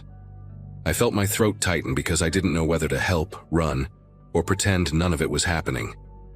We left quickly, driving in silence for a good 30 minutes before either of us could piece together words. The plan had been to push through until dawn, but neither of us had the energy, so we pulled into a roadside motel that looked worn but open, the kind with a buzzing vacancy sign and a parking lot lit by tired floodlights. While Mark checked us in, I glanced around the lot, trying to shake the lingering tension from the rest area. For a moment, it worked, until a familiar shape rolled quietly past the road and into the lot. The same SUV, lights off, slow enough that it barely seemed to move. My chest tightened again, and every instinct screamed that this wasn't coincidence. The vehicle settled near the far corner as if trying not to draw attention, though the darkness surrounding it made the intention obvious. Something was following us, and we still didn't understand why. We got to our room and locked the door immediately, both of us pretending not to be as rattled as we were. The place had that typical roadside layout, 2 thin rooms sharing one flimsy wall that you could probably punch through if you were angry enough. Mark tried to play it cool, flipping through channels like noise alone could anchor us back to normal. I remember standing near the window, staring at the parking lot through the slit of the curtain. The SUV was still there, engine off, no movement inside. Just a dark outline waiting in the corner like it belonged to the shadows. I kept thinking about the woman's face from earlier, the way her eyes had locked onto mine, wide and silent, begging without a voice. That image clung to me harder than anything the man had said. Sometime after midnight, the tapping started. Soft at first, so quiet I thought it was just the building settling or maybe a tree brushing against the siding. But it came again. 3 light taps, spaced evenly, almost intentional. Mark muted the TV immediately. We both stared at the wall between our room and the next, the one that felt too thin to be a barrier against anything serious. The tapping repeated, a little firmer, like someone testing how much pressure they could use before drawing attention. I whispered Mark's name, but he didn't answer. He just walked toward the wall with that cautious, slow step, like he expected it to move or crack open. Then came a sound that didn't fit tapping at all. A muffled shuffle, something dragging softly against the carpeted floor just on the other side. We didn't want to call the front desk at first. It felt dramatic, like maybe we were overreacting to a long day and too little sleep. But then a new sound cut through any doubt, a low, strained exhale, the kind someone makes when they're forcing themselves to stay quiet. That was enough to send Mark reaching for his phone. While he dialed, I stepped back from the wall, feeling this weird sense that someone was mirroring my movements just inches away. Dispatch said they'd send a patrol, and while Mark explained the situation, I kept watching the window, half expecting to see the SUV pull right up to our door.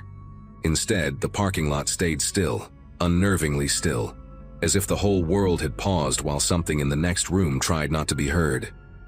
10 minutes later, someone knocked on our door, but it wasn't law enforcement. It was softer, slower, the same rhythm as the tapping earlier. Mark and I didn't move. We just stared at each other, stuck in that moment where you're afraid even to breathe too loudly. Whoever was outside didn't knock again. Instead, footsteps moved past our door and down the walkway, stopping somewhere near the far end of the building. We heard a door open, just a small creak, and then everything went silent again.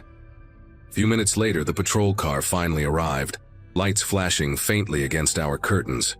Relief washed over me, but only for a second because I suddenly realized I had no idea who or what the officers were about to find on the other side of that wall. The officers knocked on the room next to ours, announcing themselves. No answer. They knocked again, louder this time, and the whole mood of the night shifted. You could hear it in the air, the tension, the expectation. One officer tried the handle and the door pushed open without resistance. Mark and I stepped closer, watching from our doorway even though we knew we shouldn't. The room was empty, completely empty. Bed untouched, lights off, no luggage, no signs anyone had settled in at all. What got me wasn't the emptiness. It was the lingering scent of cheap cologne mixed with something metallic, something sharp, like someone had just left in a hurry. The officers exchanged a quick look, the kind that says we're not writing this off as nothing. They did a sweep of the walkway, checking doors and corners, but whoever had been in there, or whatever, was gone without a trace. When they came to talk to us, the desk clerk appeared too, stepping quietly into the hallway. He was an older guy with a nervous habit of rubbing his thumb across the side of his palm. He listened as we explained the SUV, the tapping, everything. The moment Mark described the man at the rest area talking on speakerphone, the clerk's whole posture stiffened. He lowered his voice and said something that made every hair on my body lift. If it's the same man I think it is, he's stayed here before, never under the same name, always checks in late, always with a woman, and she never speaks. Not once. His eyes shifted toward the officers like he regretted saying it out loud. The officers didn't dismiss him. They wrote everything down, including the SUV's description, though part of me could tell they already sensed how slippery this situation might be. Eventually, the patrol car left to scan the nearby roads, and the clerk insisted we move to a room near the front desk for the rest of the night.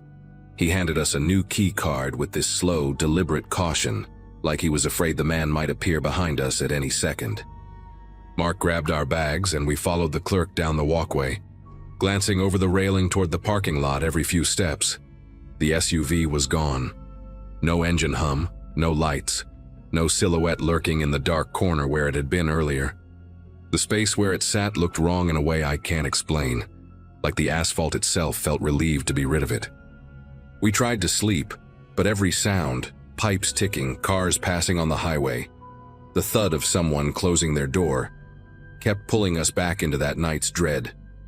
I kept imagining that woman, the way she looked at us, like she had one last chance to reach someone before disappearing for good. By morning, the officers still hadn't located the SUV or anything matching the clerk's past encounters. We checked out quickly, thanking the clerk, who just nodded like this sort of thing haunted him more often than he wanted to admit. As we drove away, sunlight cut through the lingering fog, making everything look harmless again. But I couldn't shake the picture in my mind. That woman in the passenger seat, eyes locked onto mine, silently begging for something I couldn't give. Mark and I barely spoke for the next few hours, and when we finally did, neither of us tried to make sense of what happened. Whatever that man was involved in, whoever that woman was, they vanished as quickly as they appeared. The only concrete resolution we ever got was knowing we'd left that motel alive, and that sometimes the scariest things aren't supernatural at all. They're just people moving quietly through the cracks of the world, hoping no one notices.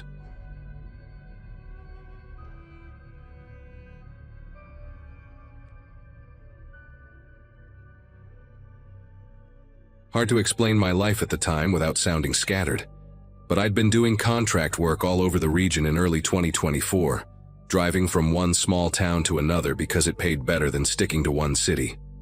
That week I was heading north after a job that ran long, running on gas station coffee, and a playlist I'd already heard way too many times. Mid-afternoon, somewhere between towns I'd never heard of, my front right tire started giving this uneven wobble, like the whole wheel was shifting its weight every few seconds. I pulled over, checked it, didn't see anything obvious, but the sound unnerved me enough that I didn't want to risk another 50 miles on it. A weather-faded sign pointed toward a town I swear wasn't on my GPS the day before, so I turned in hoping to find a mechanic. The place barely counted as a town, 3 blocks, maybe 4, with more empty windows than open businesses. The only sign of life was a convenience store with a crooked open sign buzzing in its window. Behind it sat a garage that looked like someone had tried to renovate it 30 years ago and then just stopped. A single metal bay door was half open, and inside stood a tall guy in a stained gray coverall, sleeves tied around his waist. His name patch had peeled away, leaving only the outline. He had coarse salt and pepper hair tied back with a red elastic band, and the kind of stare that never seemed to blink at the right time. When I explained the tire issue, he nodded slowly and said he needed to bring the car into the closed bay for safety, then gave this odd cough laugh as if he'd said something funny only he understood.